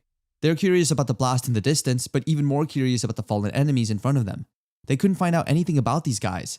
As soon as they were cornered and couldn't escape, they committed suicide. They must have been faithful spies. Ayaka and her companions know that the goddess is out for them though. They conclude that the goddess might have sent these guys to take care of people from the group. They must be more careful from here on out. Meanwhile, Toka and his companions camp in one of the buildings in the Golden Monster area. Toka points out that he saw a shining light in the distance earlier. He's curious to know what it could have been. Saras says that it was most likely a fight between monsters. Wait a minute, monsters fight against themselves? According to Saras, if the golden-eyed monsters are made by different roots of all evil, they might fight against each other. Toka gets her explanation, but he still strongly feels that it could have been a fight between humans and monsters. Oh well, it's too late to try and investigate. For now, a good night's rest is in order. Saras sleeps with thoughts of Toka being unhappy because she's just a boring high-class elf. She may have blurted out those words in her sleep because early the next morning, she's the topic of discussion between Toka and Eve. Toka understands why she would feel like that. She once told him stories about her past and how everyone was attracted to her beauty but repelled by her lack of sense of humor. That must be why she keeps remembering it in her sleep. Eve feels that Saras has enough charm and doesn't need the noble sense of humor. Finally, Toka and Eve get to the first floor of the building, the reason for their morning walk. Toka instructs Eve not to immediately show her face when the door opens. It could be dangerous. No wonder he left Saras in charge of Liz. They enter the room and it's right there, a human-faced monster. Rewind to the previous night, Toka and his companions analyze past events and draw up plans for future ones. They notice that the monsters around this area are very few. Maybe it's because they are getting closer to the Witch of Taboo's place. It could be that the monster's habitat is more in the periphery than in the center of the Golden Monster Zone. The warriors check to see if Liz is doing okay. The Dark Elf says she would be fine as long as Eve is fine. Besides, Saras already assured her that as long as Toka lives, they would get to their destination safely. Speaking of Saras, Eve talks about her admiration for the warrior elf. Eve might have the advantage when it comes to speed, strength, and skills, but Saras' intelligence is what makes her stand out from others. When that intelligence is combined with the power of the spirits, most warriors are no match for her. Saras tries to be modest, but Toka joins in on the praises, pointing out that she wouldn't lose to the Black Dragon Knights if she's at full power. On the contrary, Toka wins fights by not letting his opponents show their true strength. If it comes to a battle of swords, he would have to depend on Eve and Saras for his safety. As an example, he defeated Civet without letting him show his full strength. Since they're talking about strong people, Toka lets them know that he's done a little research on other strong warriors. In the country of Jonato, there's a woman called Kyria Gilstain. She's known as Jonato's saint and is the most powerful woman in Jonato. Besides her, a group known as the Four Revered Saints is a powerful group too. The eldest son and eldest daughter are the most powerful of the group. In the Mila Empire, the strongest person is the Mad Emperor. Very few people have seen him fight, so no one knows just how strong he is. But one thing is for certain, he's not an ordinary man. In Urza, the strongest person has to be Eve. Eve cuts in at this point. She's pretty strong, but the strongest person in Urza is the Dragon Slayer of the Magic Knights, a warrior that Eve respects. Wow. As for the Kingdom of Nea, Saras has that title, or at least she used to. Bakwas used to have Civet Garland before Toka happened, while the Kingdom of Magnar has Sigurd Sigmus. Toka is really intrigued by the strong guys, and he asks questions about the strength of the 13 Cavalry of Alien. According to Eve, the 6th Cavalry is usually known as the strongest, but when it comes to strong individuals, Nyantan is generally known as the strongest. These are famous individuals who don't belong to any country. For example, the Drunken Sword Party, the White Walkers, and another unknown guy known as the Sword of Valor. That's everything she knows about the strongest guys. Before she ends the small talk, Eve reminds Toka of the one whom he should fear right now, the monsters. She warns him to flee the moment he comes across a human-faced monster, as these ones are not ordinary. Back to the present, Toka and Eve are in the room with the human-faced monster.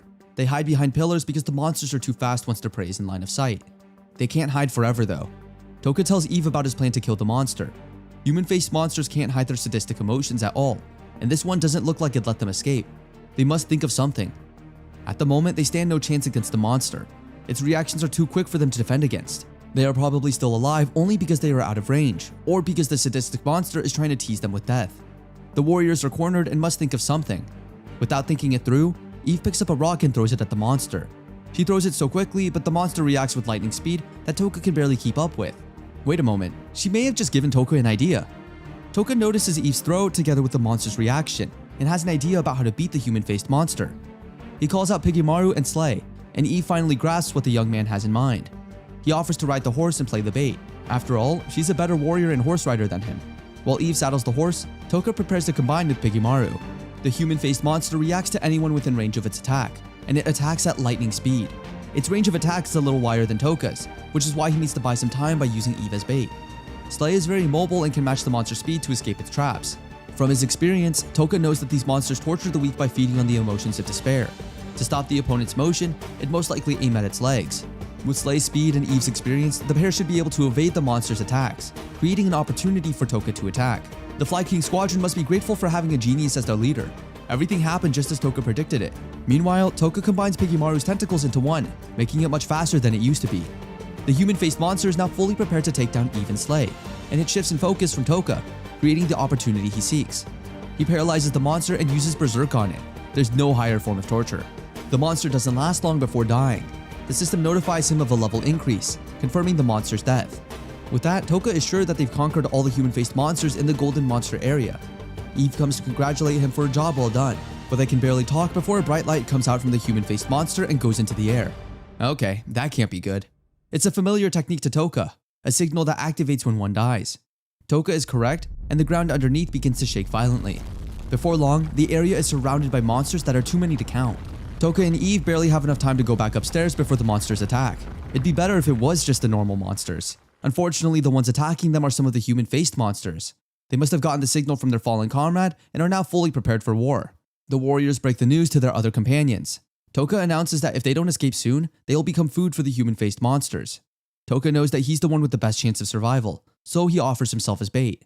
This is their only chance of survival, and the whole group knows.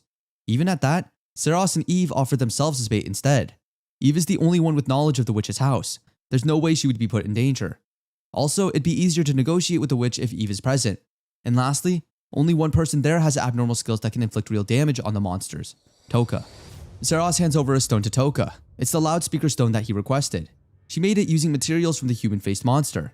Well, that was fast. Toka puts it on and then instructs Seros to hide with Eve and Liz. Once the monsters start moving in large numbers, they must take advantage of the opportunity to escape. They say their goodbyes. For now, hopefully. Toka rides with Slay and Piggymaru to the area where the monsters gather. Toka passed some magic energy into the loudspeaker, and Piggy calls the attention of the monsters, making them focus on Toka alone. The plan works as the monsters start to advance towards him in large numbers. That's the cue. He can only hope his companions have used the opportunity to escape. The leading pack of the monsters look really fast. Toka isn't 100% sure about his chance of survival. Even at that, Slay and Piggymaru don't wish to abandon him.